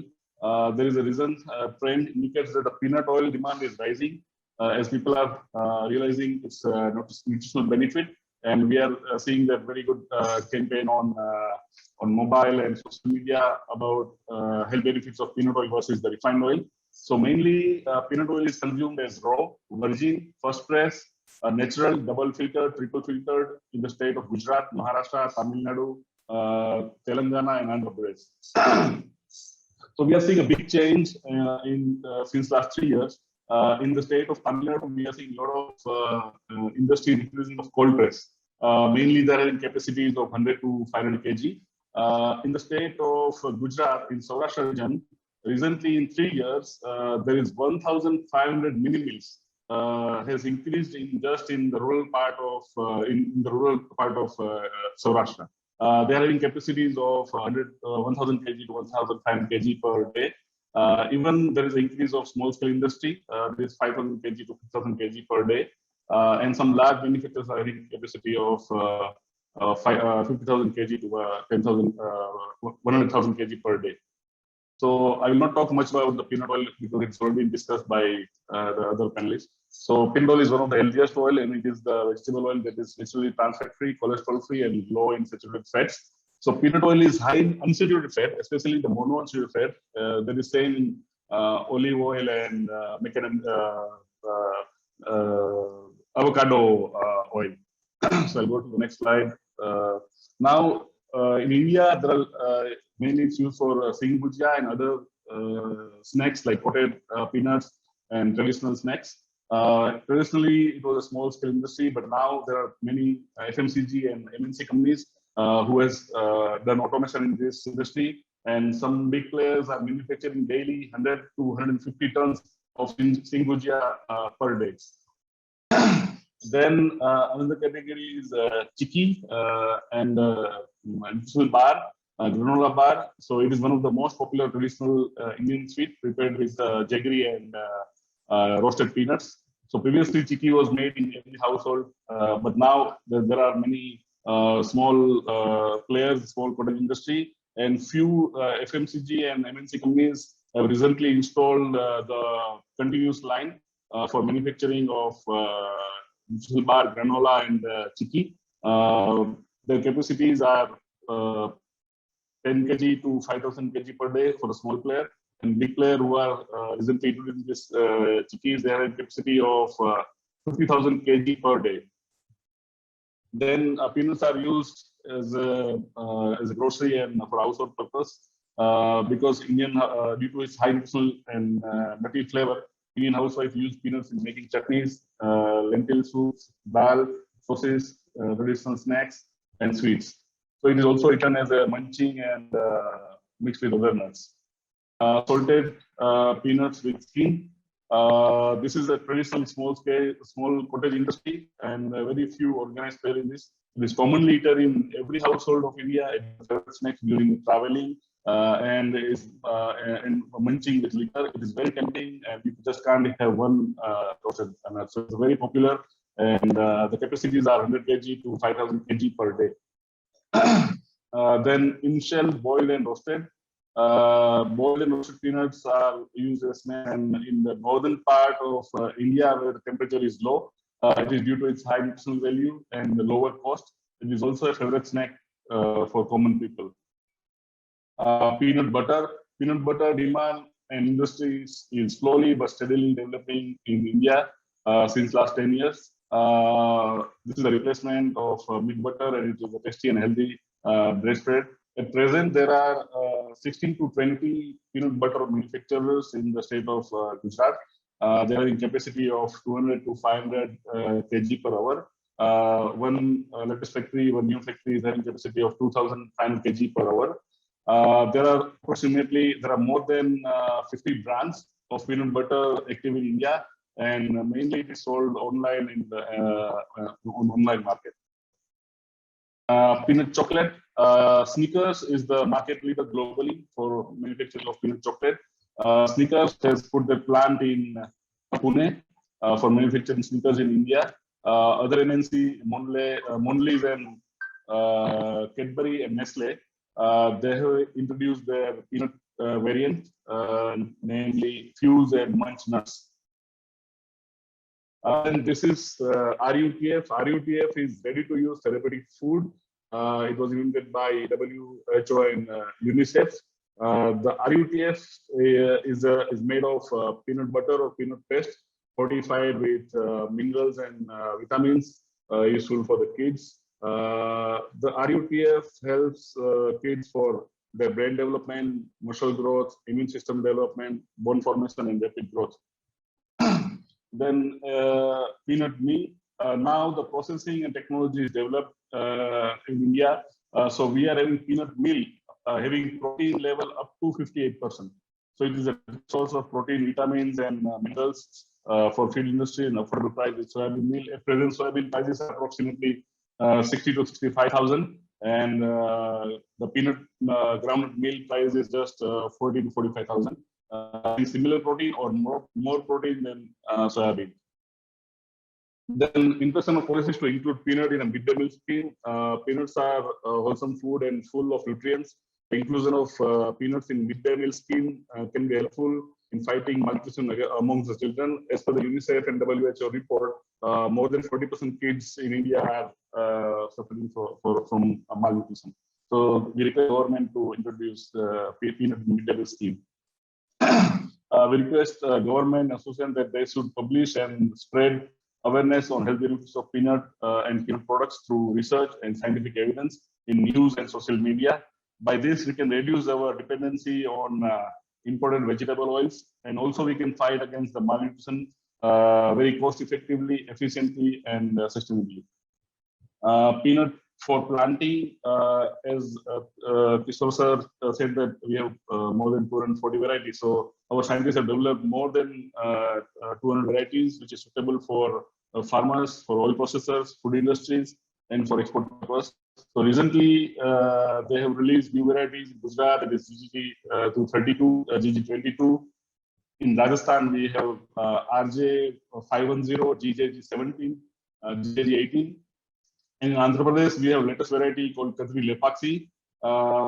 It's called K1812. Reports are saying that there's yield of starting from 2,000 kg to 8,000 kg per hectare. So this will bring really a revolution in India. Then focusing on development and cultivation, government, NGOs, and industry are following good ethical practice to control aflatoxin and improve productivity and quality of groundnut at farm level. So there are many projects going on at root level for improving the yield and productivity and quality. So with the support of government, there is a development in production and processing technology. At present, we are one of the best. We have one of the best processing technology for peanut in the world. This is because of the support from the government. With the government guidelines, our industry is following good manufacturing practices to control aflatoxin at processing unit by shelling, cleaning, color sorting, grading, metal suppression, and X-ray inspections. So these are the photos from the latest industry which are developed because of the support from the government. Jai Jawan, Jai Kisan, Jai Vigyan, Vande Mataram. Thank you. Thank you very much, Shri Tushar Tumarji. Thank you very much. It was indeed a very detailed presentation, and along with that, you also included the proposal to government. So thank you for your insights, Tusharji.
We now move on to the next section of the webinar, which is the panel discussion and the most awaited section.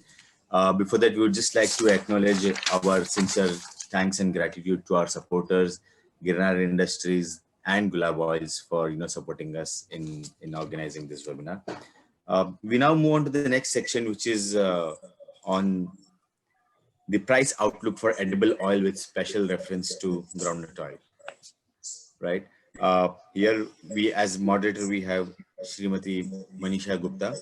She's the editor, Commodity and Currency, CNBC TV 18 and CNBC Awas. As panel members, we have with us none other than Shri Atul Chaturvedi, the President of Solvent Extractors Association, our most respected Shri Govindbhai Patel. Govindbhai is Managing Partner for GGN Research. We have the young and dynamic Shri Priyambai Patel. Priyambai is Vice President NK Proteins Private Limited. Our expert chartist and technical advisor, Shri Nagaraj Medaji. He's the Managing Director of Transgraph Consulting Private Limited. The person responsible to share the news with the world, Shri Mayur Mehta, editor of Commodity World, is along with us to share his thoughts. We also have with us Shri Vivek Pathak, Vivekji is Director of Athena Trade Winds Private Limited. And last but not the least, Shri Mukesh Nathwani, the Chairman of Club Oils and Foods Private Limited. A very warm welcome to all of you for this panel discussion. And, we look forward to your views and price outlook for edible oils with special reference to groundnut oil. I would like to hand over to Shri Manisha Gupta ji. Manisha ji, I'm sorry, we were running a little bit late, and from a busy schedule, you just made it for us. We are very thankful to you for that. Over to you, Ms. Gupta. Thank you so much. That usually happens with me because I'm giving the price view as a panel, and it usually happens before lunch. So yes, there is a bit of a rush on this on-biz. But I was listening to all of those panelists before us, and I can tell you one thing, that I am a big customer for your salted peanuts, your chickpeas, chocolates, chutneys, cold pressed. So I am a loyal customer for this. But when I look at the groundnut, the Wondernut, as we are calling it, and I'll start with you, Atulji, first of all. We've done so many edible oil seminars until now, but groundnut perhaps is the first one that we are seeing right now. What really brought about this change? Why so much focus onto this one right now? And what really led to SEA and IOPEPC to do this? Thank you, Manisha. In fact, I belong to the yesteryear's generation. Way back in the 1980s, when I started my career, groundnut was the main edible oil as far as the country is concerned. And in fact, I said it in my opening speech as well, that the first thing my boss at that point of time, or my guru at that time, Mr. Lalit Mehrotra, he was the ex-chief buyer of levers. He said, if you want to get into the oil trade, the only thing which you need to learn is groundnut oil, and go to Govind Bhai in Rajkot, and he will teach you what groundnut oil is. So groundnut oil over the years has lost its importance, and that's largely because the influx of imported oils and soya oil also came onto the scene. Madhya Pradesh, Maharashtra, which was growing a lot of groundnut, they suddenly stopped growing it. So I think it was high time that we started giving it the due importance which it deserves. But earlier it was not possible because the price difference between groundnut oil and other oils was huge. But now in the last few months, what has happened is the other oils have actually gone through the roof, and some of the oils are actually selling higher than groundnut oil. So it's high time that we start promoting groundnut oil. And in fact, I was just doing the numbers. India is exporting a lot of groundnut oil at this point of time. About 600,000 tons of kernels and another 250,000 tons of oil, which translates into about another 500,000 tons of kernel. So we are actually producing quite a lot, but not consuming it domestically. But now is the time when probably groundnut will become important. That was the reason we thought we must give it the due importance which it deserves. And I'm glad the attendance and the delegates here shows that we are not off the mark.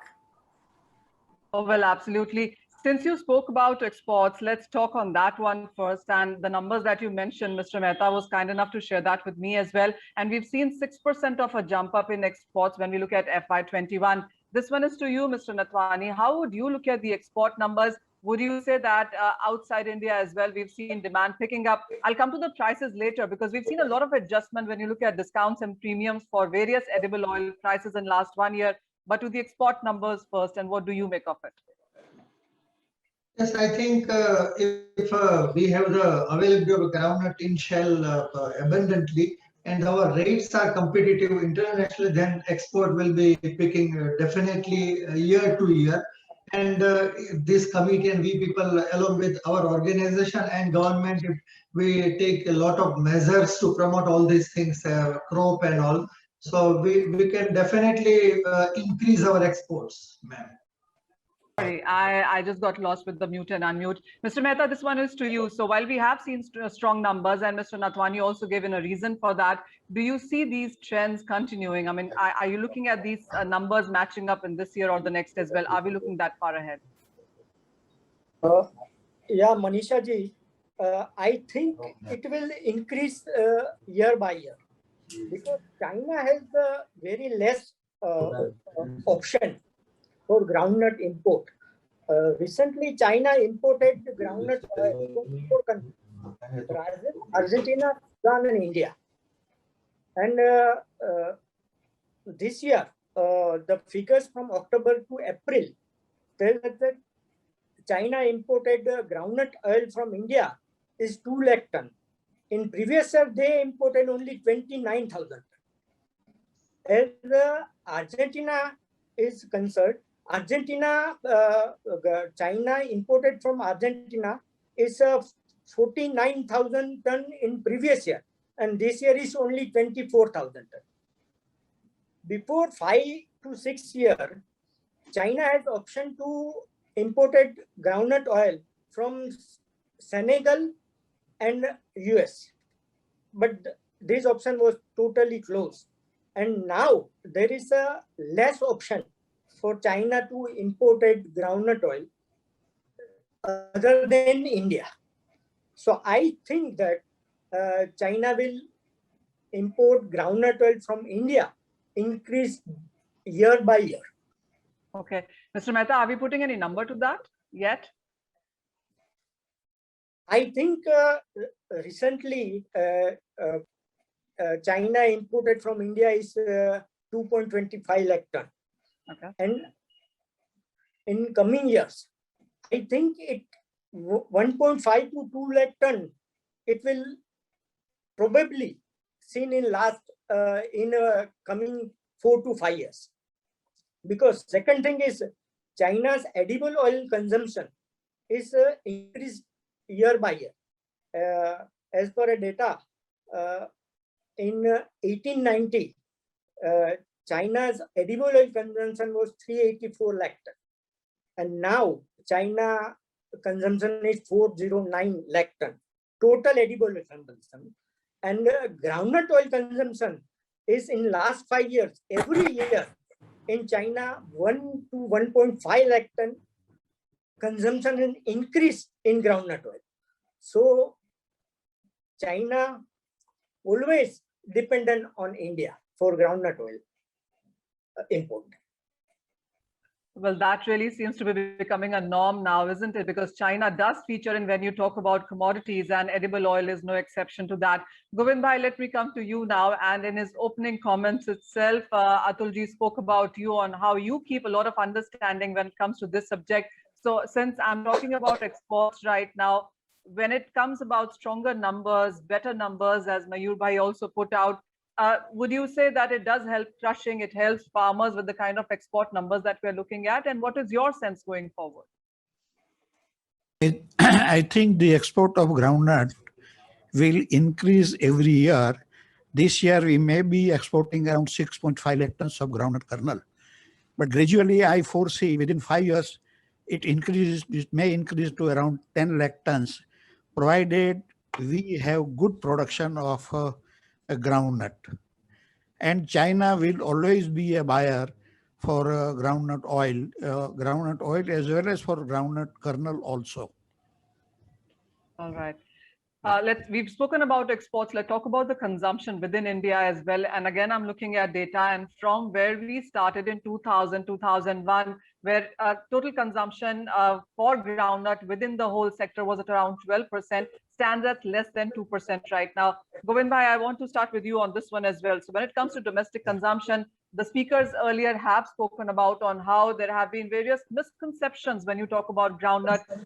What are we doing to allay those fears? Do you expect domestic demand also to, in some sense, revive? You see, our consumption has decreased in comparison with 2001-2. That year, our population was 800 million people. Against this, in the current year, our population is 139 million. Per capita consumption in 2001-2 was only 9.4 kg. Currently, it is around 15.5 kg.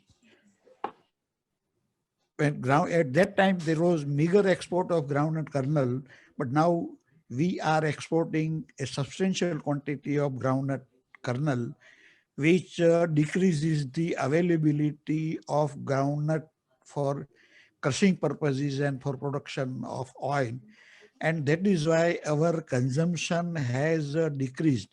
At the same time, our production of domestic oil of other oils is increasing, and over and above, our import has also increased a lot, mainly due to our consumption has increased.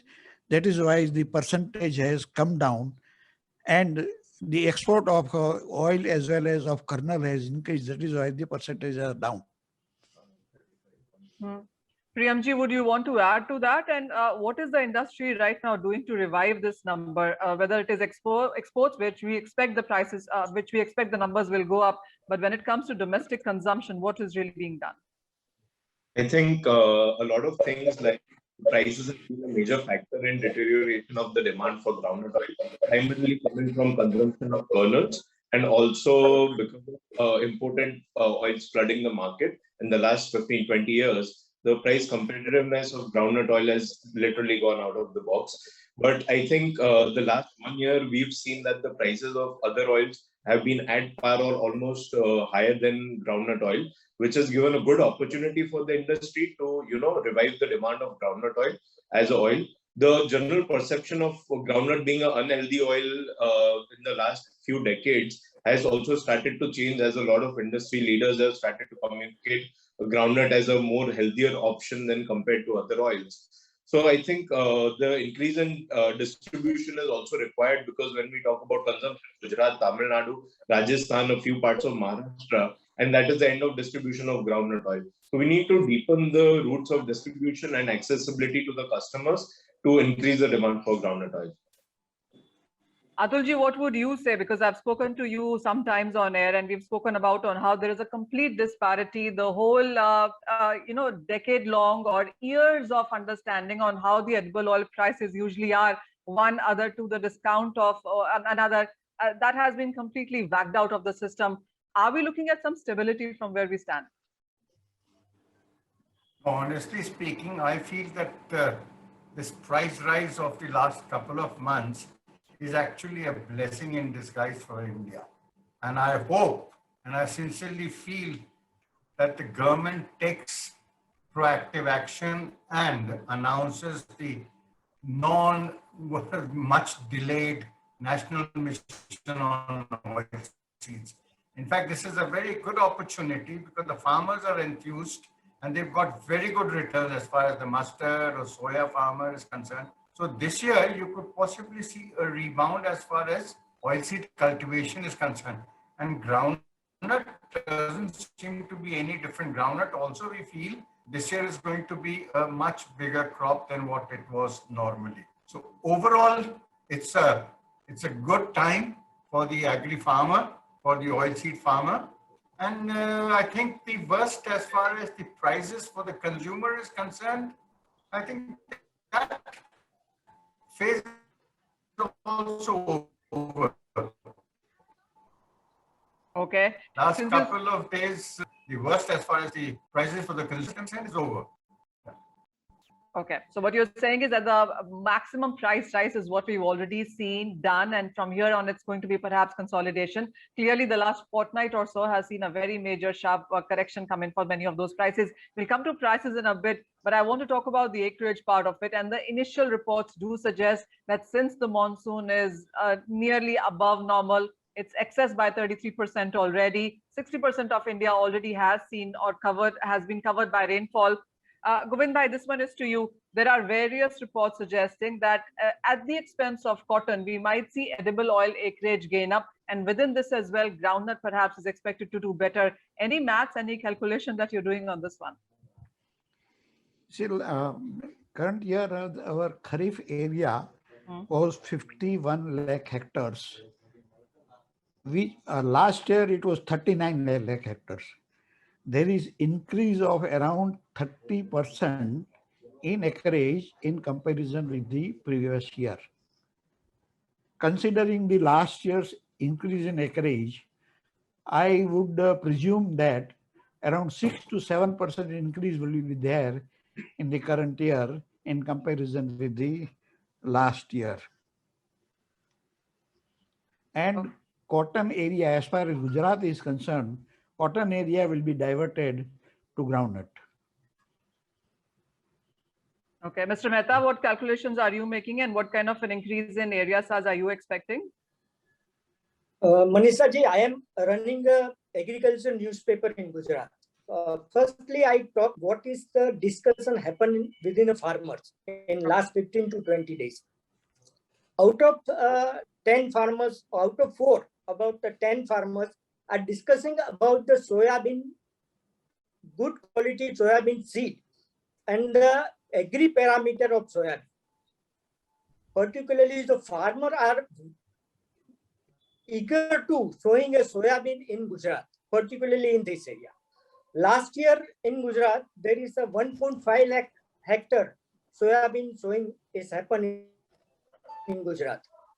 But this year, I assume that soybean acreage will be 4 to 5 lakh hectare in Gujarat, because the 3 benefit farmers seen in soybean.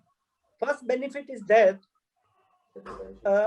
groundnut seed are used per biga is 400 kg. But in soybean, there is only 200 kg is required. And the yield is same in groundnut and soybean. So farmer are very attracted to soybean. The benefit is there is a heavy labor shortage in Gujarat, particularly for after the COVID. And in groundnut to harvesting, farmer want to labor, but in soybean they have no available. There is no use of labor in soybean farming, so they prefer to soybean this year. Third thing is that after the groundnut is ready in the farm, there is a lot of risk about the animal which are destroy the groundnut. But in soybean, there is no risk of the animal. So the 3 benefit the farmer prefer to going to soybean in this year. And second thing is the cotton MSP is 5825 per quintal in this year. But recently cotton price is 750 to 8,000 per quintal. So 20 to 25% increase in cotton price. So my assumption is that in this year, Gujarat, the groundnut sowing will be decreased about 10%. And in Rajasthan, also the farmer prefer to Narma cotton because they have got good price. So in Rajasthan, I think they will decrease or stay as a previous year. But in UP, I think the groundnut sowing will increase 5 to 10%. This is my assumption about the sowing. Okay, that's very, very interesting. Vivekji, why don't we get your inputs as well? And how would you look at Mr. Mehta's expectations that we might see a soya acreage increase in Gujarat and Rajasthan, but the groundnut acreage is expected to decline? Are you agreeing to that? What numbers are you putting across? Manisha, thanks for putting the question to me. I would prefer to speak more on sunflower and other oils. I'm no expert in groundnut. I think Govt bhai, Atul bhai and Mr. Mehta, they are the expert in it. But I can talk about the trends. And well, I don't agree with Mr. Mehta when we say that the groundnut acreage will come down. Because globally, if you see whether it is rape oil, there are 3 major oils: rape oil, sunflower oil, and India also has rape oil and sunflower oil, and then soybean oil. Acreages in all these oil seeds are going up. You take Bulgaria, Romania, Moldova, Ukraine, Turkey, Argentina, Brazil, everywhere with numbers, if you see, on an average 5 to 10% acreage is going up because we have seen very high prices. Groundnut, on the other hand, is being traded recently at 1,400 rupees in Gujarat.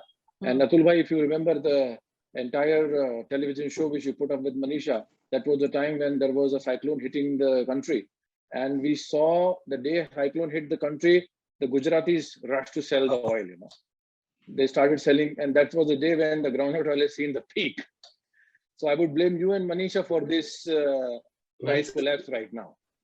And having said that, the prices have stabilized right now, and farmers getting good yield also means that there has to be an increase in acreage. How much? I think I tend to agree with Govind Bhai more than Mehta ji. I'm going to put all of that blame to Atul ji. Atul ji, why don't you take everybody's numbers and now tell me on what kind of an acreage are we looking at? Because we've spoken to 4 panelists until now and none seem to agree with each other. Yeah, that is the beauty of our commodities trade, and that is how the actual trade takes place. Otherwise, if everybody thinks the same, no trade is going to take place. But we feel that groundnut production is bound to increase. But what Mayur Bhai was also saying is also relevant, that it is possible that in Gujarat, the area under soybean might actually increase a bit. But across Gujarat, the farmers generally don't shift that much. So I don't see any reason why oilseed cultivation during Kharif should come down. And with such very good prices which they've got, and in fact, to counter what Vivek was saying, in fact, actually the consumer across the country should be thankful to Manisha and myself bringing down the prices if we could. I hope we are that powerful, which I don't think we are. No, it was coupled with the cyclone which you brought in. That's a good one, Vivek. The tsunami is... So, Vivek, tell me this then. Since I've started covering commodities and edible oils for that matter, there's been one number I've been sticking to always. 70% of our requirement is, fulfilled by imports. Now we're talking about acreage increase. We've been talking about that for some years now. The PM also has pushed the agenda of increasing oilseed production in India. Are we anytime coming below this number? Look, we are also getting richer. I mean, if you look at in a broader perspective, you see Indians as a whole globally are very well established right now. Per capita income is also growing up. Economy is also growing up. And our oil consumption, which Govind Bhai just mentioned at 15 kg per cap, is still, there is a lot of room to grow here. Now, the rate of increase in oil consumption will never be met by the rate of increase in domestic crops. I cannot say that we will be forever, one cannot be forever bullish or bearish. So one cannot forever be dependent on imports, but our dependency on imports will gradually reduce. I don't see it reducing immediately in next 4 years or 5 years. We do not have that kind of magic wand that, you bring a cyclone, you brought the prices down, you do a magic and suddenly we get a lot of crop everywhere. That is not going to happen. Import dependency, even if you do 50-50, like 50% import and 50% domestic reliance, that will be a good achievement for Indians. Please note, China in itself is becoming a food hungry nation. And next 3 years or 4 years down the line, the mandate for more kids, like, they are going for 2 kids and 3 kids. And we will be struggling with COVID situation everywhere. We have seen a devastating second wave. We have seen consumption getting destructed in the second wave of pandemic. And India is also coming back with good health with people. And of course, the consumption is going to bounce back. Whatever we have lost in last 2 months, we won't gain back, but definitely the consumption is going to increase in next coming weeks. So availability of oil is not enough for Indians. We will be dependent, and 4 years or 5 years down the line, even if we drop our dependency to 50%, I would call it as an achievement. All right, that point is well taken. Since we are still talking about acreage, Nagaraj Midda, I would want to get your numbers in as well. And let's start talking about the overall oilseed acreage this time around. What is your maths? In terms of groundnut area, for the year 2021, it is 5.83 million hectares, an increase from 1920 number of 4.59.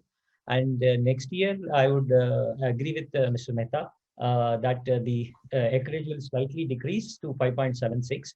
But the production, which is 6.5 million tons for 2021, probably next year will be going slightly higher because of the yield improvements, because of the good monsoon. So we are looking at next year production of 7.12 million tons. So the yield for 2021, I would put it as 1.11 tons per hectare. And 21-22 will be going back to a medium term last 5-year average or last 6-year average of 1.24 million tons per hectare.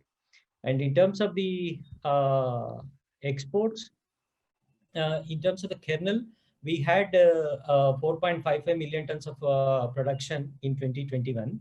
And next year, we are looking close to 4.98 million tons of production. And this year, kernel exports are 0.4 million tons or 4 lakh tons. And next year, it will be 4.5 lakh tons will be the exports. And this year, we have a crush of 1.55 million tons. And next year, we're looking at a crush of 1.84 million tons. And in terms of oil, the production for this year is around 620,000 tons. And next year, probably the crush will be slightly higher. So we may go up to 740,000 tons. And in terms of oil exports, we are 0.17 million tons. That is around 170,000 tons oil exports for 2021. And for next year, we are looking at 190,000 tons of exports.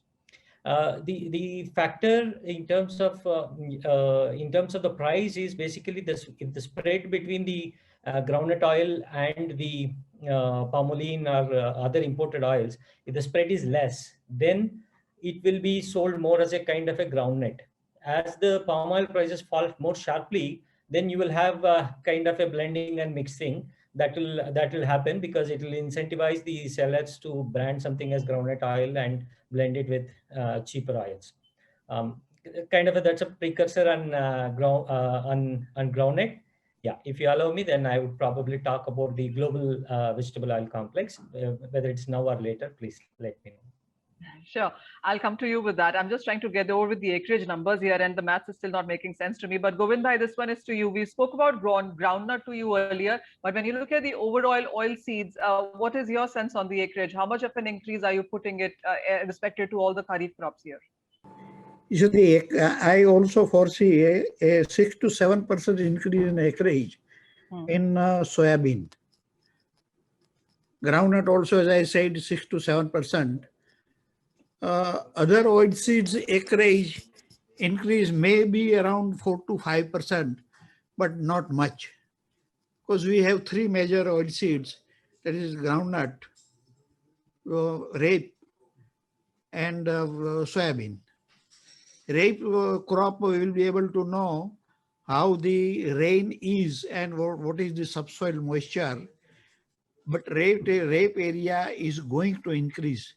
How much percentage, it is difficult to say now. All right, we've taken that number down. Let's talk about the prices now, and let's start with you itself, Govind bhai. What is your sense? Because the reason we are talking about higher acreage this time around is because the farmers have seen very good prices. Even with the kind of correction that we've seen in last couple of weeks, it still is much higher than where we were last year during the planting. So what is your sense on where the prices are going to be from here? Whether it's about soybean, rapeseed, groundnut, sunflower, what is your sense?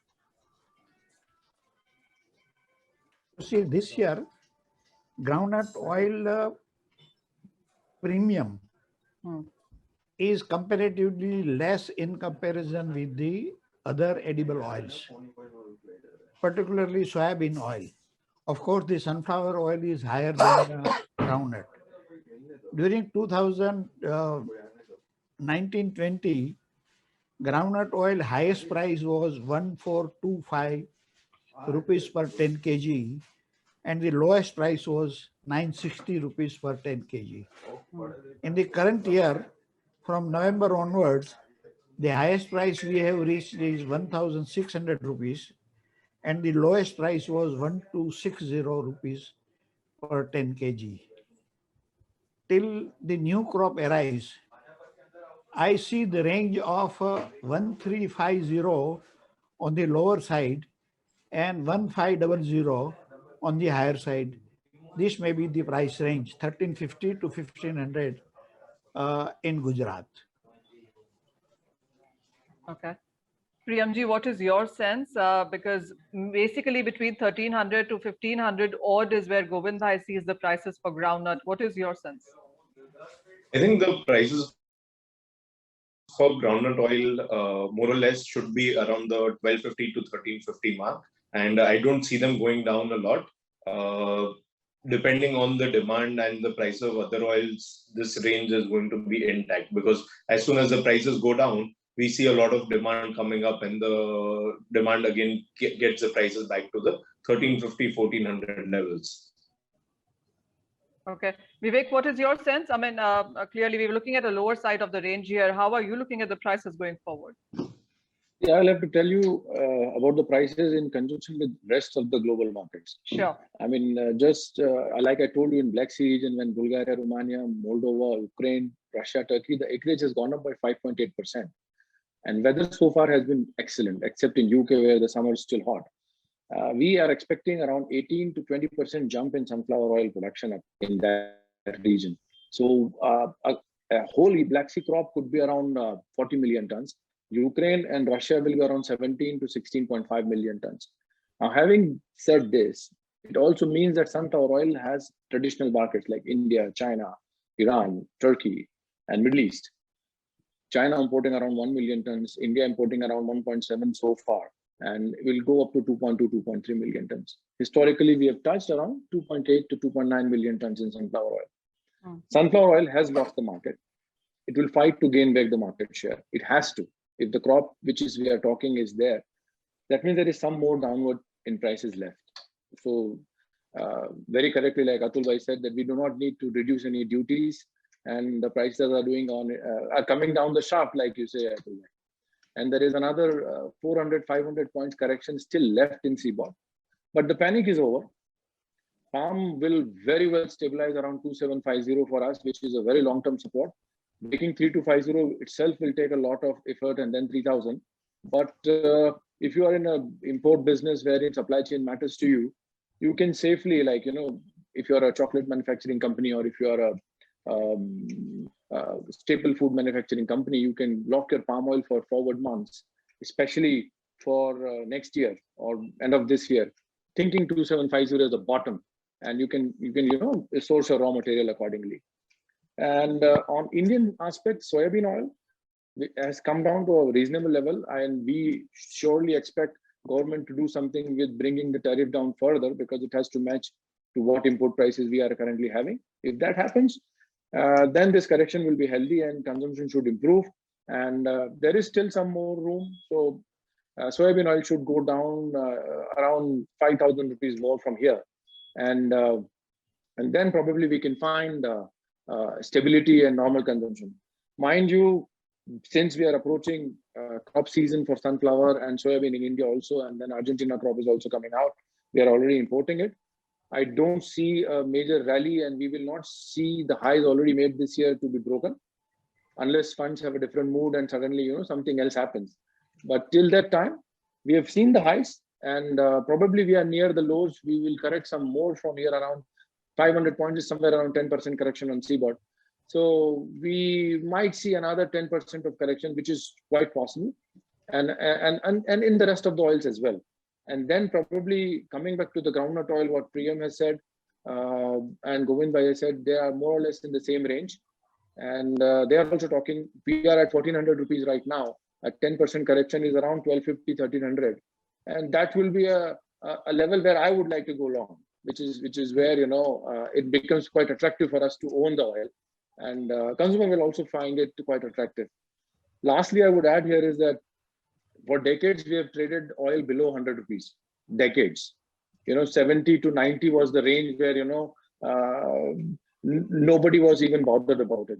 And now with iPhones getting costly, with living life is being costly and people are able to spend money, I think 100 rupee mark should be the base for edible oils now. And we should see it for this decade where we stand. So I think we have formed a new base for prices when it comes down, and any correction around that level will be an excellent opportunity for somebody to go long. Yeah. Thank you. Yeah, point taken. We're not, complaining about 100 rupees a liter petrol. We're definitely not complaining about the edible oil prices there. As far as the farmers get their due there. This one is to you, Mr. Nathwani. What is your sense now? I mean, when we're looking at consumption, when we're looking at exports, we're putting those numbers on the higher side. Some correction in edible oil prices is still due. Where are you putting your supports and your price forecast? Our groundnut oil is really a premium oil. So every time it is traded higher than other oils. So I agree with Govind Bhai's assumptions. So I think we won't be able to make it down less than 1300 or 1350, and we can see the higher range from 1500 to 1550. So nowadays, what we have seen this year or last 2-3 years, people accept groundnut oil at a higher prices now. We are doing so much trading in groundnut oil and branding and manufacturing also. So nowadays, consumers are ready to pay good prices for this groundnut oil. Recently, we have launched so many cold pressed groundnut oil, organic groundnut oil, and they are sold at a very premium rate. So now I think after pandemic, people now are quite health conscious. Consumers are very health conscious and looking for very healthy type of oils. So groundnut oil is a very good oil, natural oil. We have all discussed everything regarding that. So people, I think nowadays we have, as our industry and our association and the government agencies, we have this is the proper time to promote the usage of this groundnut oil. We should promote and we should do the awareness of the goodness and the health benefits of groundnut oil and groundnut seeds, which is a really Indian badam also. We can see the rate of almonds 400 to 600, and the groundnut seed is cheaper. It is around 100 rupees per kg. So because it is our Indian thing, that's why we don't have the value of our local badam. So these all dignitaries and people are sitting out here. We must do the hard work and promote this our groundnut seeds, groundnut oil, and everything. So nowadays, rate doesn't matter for all these things, because groundnut oil is a different premium category of oil. People are ready to pay 20 to 30 rupees higher than other oils. And this is, I think, this is the king of oils, edibles, we can say. But lastly, from 2001 to 2020, this share of groundnut oil was taken over by sunflower oil. Previously, groundnut oil in, I think, 2001 to refined groundnut oil was also there, and it was the most premium oil in India. Like a brand like Postman was there, and people were very much proud to consume that. So nowadays, these places taken over by sunflower, because we are not able to make this purity of groundnut oil consistent. Availability of groundnut oil much more consistent, and rate stability is also not. So if we can keep all these things at a stable or a reasonable level, so we have the scope of promoting the use of groundnut oil very much high. See, there are so many agencies which are promoting the seeds also. And now Mr. Chaturvedi is there, Govind Bhai Patel is there. So let us hope that with all these good efforts, we should be able to promote the use of groundnut oil. And it's really the best oil in India. All right. Mukeshji, thank you so much for that. Atulji, let me come to you now. And I get Mukeshji's point as he says that when it comes to premium oil, there is still demand for that. So there have been various surveys out that tell us that in the pyramid, the top pyramid hasn't really changed. So the premium teas, premium oils, everything is getting bought. It is the lower end of the pyramid which has gotten very price sensitive. How would you look at that? Last time I spoke to you, you told me that there has been a huge demand destruction when it comes to edible oils in the last couple of months. Is it getting any better? And when it comes to the prices, what is your own sense on that? I don't think the betterness has actually happened as of now. May was bad. June also continues to be relatively bad. But going forward, I think the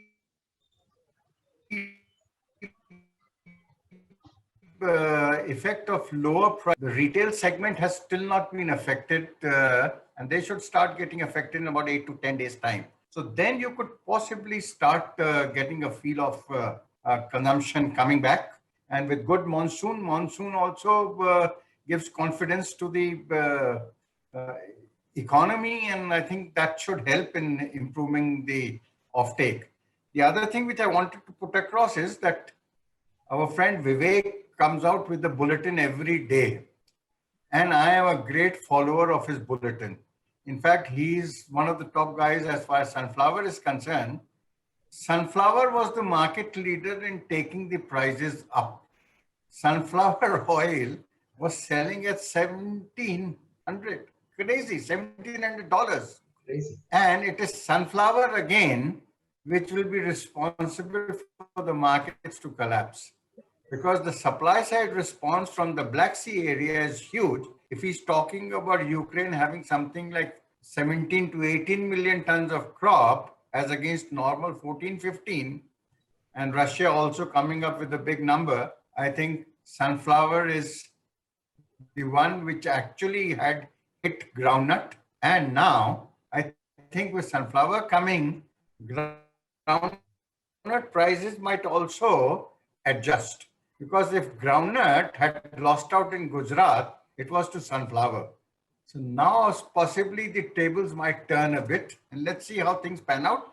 But July onward, we feel demand coming back in the system. Okay. That should help stabilize the prices. Okay, let's blame Vivek for something. I'm liking this. Mr. Mehta, to you then, for overall edible oil prices, how are you putting that, and what is the sense, as you earlier said, you wanted to talk about on how the global trends have been and that impact on Indian prices? Please go ahead with that. Yeah. Yeah, I think I would broadly agree with what Atul said. Sunflower oil has been the mover and shaker. It has taken the prices up, and probably it is the one which is bringing down the prices. But interestingly, there are a couple of more factors that are happening in the market. The main thing is the bullishness of CME soybean oil. The United States physical market basis is plus 7 cents, means approximately $150, $160 higher than the CBOT futures. Whereas the Argentina soybean oil is kind of minus 8 cents. So there is, for the same commodity between the Argentina and the United States, there is a huge difference, basically. That is something which is actually has been holding onto the market. But recently with Biden administration agreeing to give some exemptions from the biodiesel blending, the soya oil market looks like it is kind of coming down. The RINs, basically the RINs which gets traded for the soybean oil, the RINs went as high as $603. Now they have come down to close to $480. Okay. And the negative margin in US soya biodiesel went as high as close to minus 780. Now it is close to minus $580. So the more and more soybean oil prices falls, this negative margin comes. And in the United States, the EPA mandate is if you are producing 1 gallon of or 1 ton of soy methyl ester, then you get 1.5 times of RINs. So there was a rush for the companies who have not blended, because there was a court verdict which said that the EPA, which gave the exemptions to blend, does not have actually the power. So that created actually confusion and has taken the market up. Probably now that is kind of the air is getting cleared. And the most important thing is, we had 3 types of inflation that is pushing the market since last 1 year. First, we had cost push inflation, mainly with the La Nina impacting the production in palm oil. And it has not actually impacted the production in South America to that extent as it was talked. Because finally, the Brazilian production came as 136 million tons as compared to the expectations below 128 or so. So in terms of, so you had a cost push inflation in mainly agri commodities with La Nina, and then the COVID impacting the mine workers, so metal prices went up. Then we had a monetary inflation where the COVID hunting the market. Now we are talking about a demand pull inflation, which is with the opening up of the post-COVID. Even in India also, probably from August, September, the demand might sharply increase. So before our crushing season starts, you may have a slight bubble period, maybe from during July and August, periods. So with this inflation coming, and recently the US Fed meeting, they said that the inflation for the year 2021 will be 2.4%, with which we have seen complete change in the mood globally. So there has been a sell-off in commodities, and the dollar has started strengthening. So the factor that we need to watch out is how much the dollar will strengthen. That will actually decide the overall commodities. So the dollar came up from now close to 90. We expect going into September, October, especially by the time the next US Fed meeting comes, it may go towards 97 or so. So that will put a lid on the commodity prices. And so I broadly agree with Vivek and Atulji and others in the panel that the peak for the commodity prices is kind of placed. Now coming to the specifically to the price outlook for palm, soya, and then the groundnut. The palm prices, I think we will probably trade between 3,200 to 3,500 per ton in terms of ringgit per ton, and eventually we may go towards 2,900, 2,800. And MCX CPO prices from 1,020, we may drop up to until 900, and it will trade for a while between 900 to 1,020, and eventually might go towards 850 is the view on the palm. In terms of CME soy oil, I think we will probably see a range of 50 to 57 as a broader range. And in terms of refined soy oil, we are seeing that it will hold below 1350 and might even trade up to 1150 in the coming 2 to 3 months. And in terms of groundnut oil, basically the prices have moved from 800 rupees to 1600 rupees. So basically the rise is 800 rupees. So depending upon the context of the market, we estimate the Fibonacci correction. Okay. So because groundnut oil being a premium oil, probably we should take a 40% correction or 38.2% correction. So on 800 rupees, 40% is basically 320 rupees. So from 1600, you will come down probably to 1280, 1300 on the downside. And because the palm prices are expected to fall, and as that spread increases, you will have more again blending happening. Okay. So we can take for groundnut oil between 1300 to 1450. All right, point taken. So I'm going to do a last final round with all my panelists and find out on what is one thing that they will watch out for the markets. Please correct me if I'm wrong, but the way I'm summarizing this is that peak in many of these edible oil prices is already made for the season. From here in, while we have seen some correction, some more correction on the lower side is not ruled out. Obviously, there are a lot of uncertainties given to COVID, but the markets are opening up. The demand is expected to pick up. The monsoon is here. Sowing is something that we will be reacting to. And I have on board all of the prices from you also, which are slightly on the lower side from where we stand right now. But Govind bhai, let me start with you. So if there is one thing that you will want to watch out for from here on as a cue or a fundamental for the oilseed sector, what would that be? I think as far as the price level is concerned, we have seen the top level and we may not see these levels again. And from the current level, I expect about around for some days, prices may stabilize around this level, but afterwards I see around 10% further correction in the prices. Okay. Atulji, same to you. What are the fundamentals you will watch out for keenly from here, and your final comment on prices? I would probably be looking very seriously at the interests in US. What is the scenario as far as the interest is concerned? And the other is how the dollar is going to be behaving. If the dollar keeps firming up, I think the worst in terms of commodity we have not seen. Probably it has some more potential to come down. So I would probably place the values a little lower than what they are currently. So still some more downside is there. Priyamji, the same question to you. I think most of the things that Atulji, Govind bhai and Vivek also said, like depends on the way the market reacts. I think the demand has been low for the last month and this month going forward. We are expecting demand to come back around mid-July to August. during the festive seasons. So once the demand comes, I think then the prices should stabilize. Till then, because of lack of demand, I would personally feel that the prices would go down a little bit more and then stabilize around those levels. I don't see these prices sustaining for a longer period until unless there is a big new development geopolitically or any other new factor coming in. Okay. Mr. Mehta, you go next. Manisha ji, I thought that this year CCI approach, Cotton Corporation of India approach, is farmer friendly, market friendly, and industry friendly. Totally, CCI approach is very well. So I think that the cotton sowing will increase much more in India. So cottonseed oil price will decide particularly groundnut oil price, because the groundnut oil and cottonseed oil are rival in Gujarat particularly. So I think groundnut oil and other oil price will decrease about 8 to 10% in whole season. That is my assumption. Okay. Okay, Shri, you next, please. Yeah, I agree with all these panelists going by Atulji and all. And I think for a good demand, if there is a price decrease of around 10 to 15%, then the prices are very reasonable.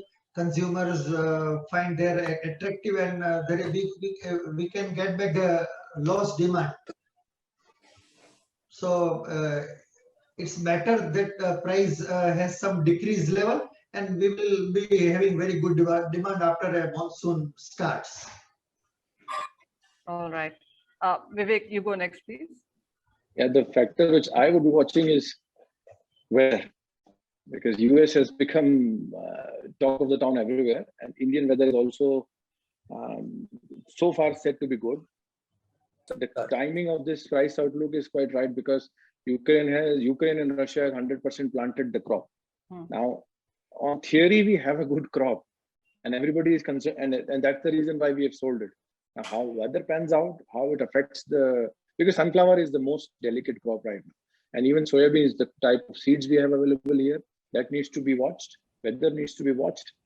And free money, I think Mr. Nagaraj would say, put a highlight on that. The free money, the Bitcoin, cryptocurrency, and where the funds are moving their baggage is also needs to be watched. These are the three important factors for me. All right. So while there has been a lot of information, it always helps with the kind of uncertain market that we are to have panelists as eminent, as informative, and as diligent as you on what the markets really could be on going forward. With that, I'm going to give it back to the organizers. They've anyway passed through the time allotted to us, and I'm assuming a lot of you already are past your lunch times right now. Thank you. Thank you. Thank you very much. Thank you so much. Thank you very much. Thank you so much. Thank you. Thank you so much, Manisha ma'am. It was a very well coordinated, and the questions thrown by you to the panelists were, very intriguing. In fact, we not only got views on groundnut, but also on the other crop output in terms of sunflower or soybean. So yeah, thank you very much for this interesting session. All the panel members, Atulji, Govind bhai, Priyam bhai, Nagaraj Mehta ji, Mayur Mehta ji, Vivek bhai, and Mukesh bhai. So thank you everyone for your time and insights. I would now like to invite Dr.B.V. Mehta to deliver the vote of thanks to all our speakers, guests, panelists, and participants. Good afternoon.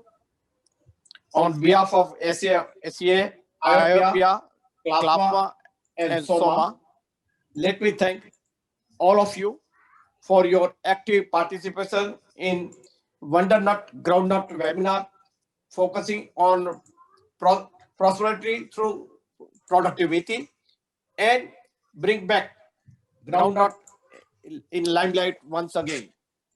We especially thank Shri Sudhanshu Pandey sahab, Shri Madam Subha Thakur, Joint Secretary, for spell out the long-term policy to make the India Atmanirbhar in a requirement for edible oils.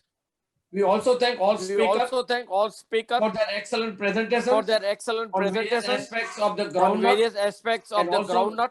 Miss And Manisha also Gupta, Miss Manisha Gupta, the commodity editor the CNBC, commodity editor for CNBC, moderating for moderating price the outlook session, price outlook session, panel and members panel members for their input to make the debate lively lively and and informative to the informative to the participants here. participants here.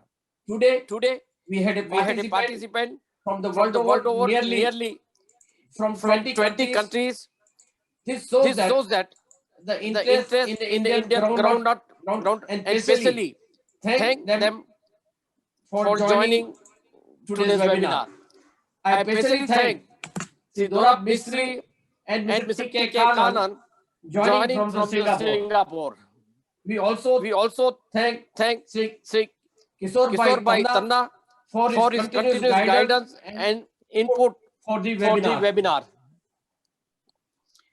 We will also be hosting the complete recording of the webinar on YouTube and also the website of SEA and IOPEPC for the benefit of the viewers. Lastly, SEA being the ISO organizations, we have to evaluate our performance. Today, we will be sending you the feedback form with a request to kindly return the same with your expert comment so that we can evaluate our performance and do better in the next webinar. Once again, thank you, all of you, for joining this webinar. Yeah. Thank you. Thank you so much, everyone, for your time and for attending the webinar. We will have a look at some videos.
Of all the things, a groundnut, you know.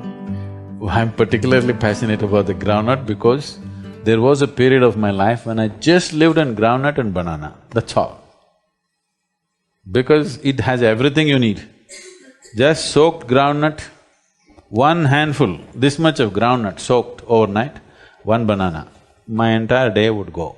I'm perfectly active, more active than most people will ever imagine. It has everything to sustain you.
Extractors Association of India, SEA, was formed in the year 1963 with the objectives to help and foster development of solvent extraction industry in India.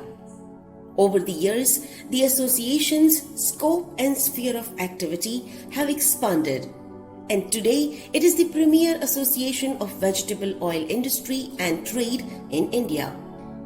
SEA is the first association in vegetable oil and oilseeds sector to receive the quality standard ISO 9001 in the year 2004 and is now upgraded to ISO 2015. This has helped SEA to further improve its service for the members and its image as premier association of vegetable oil industry in India and abroad.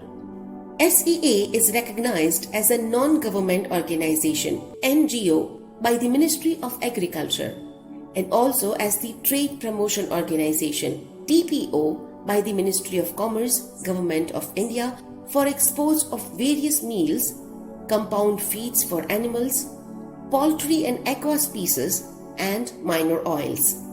SEA of India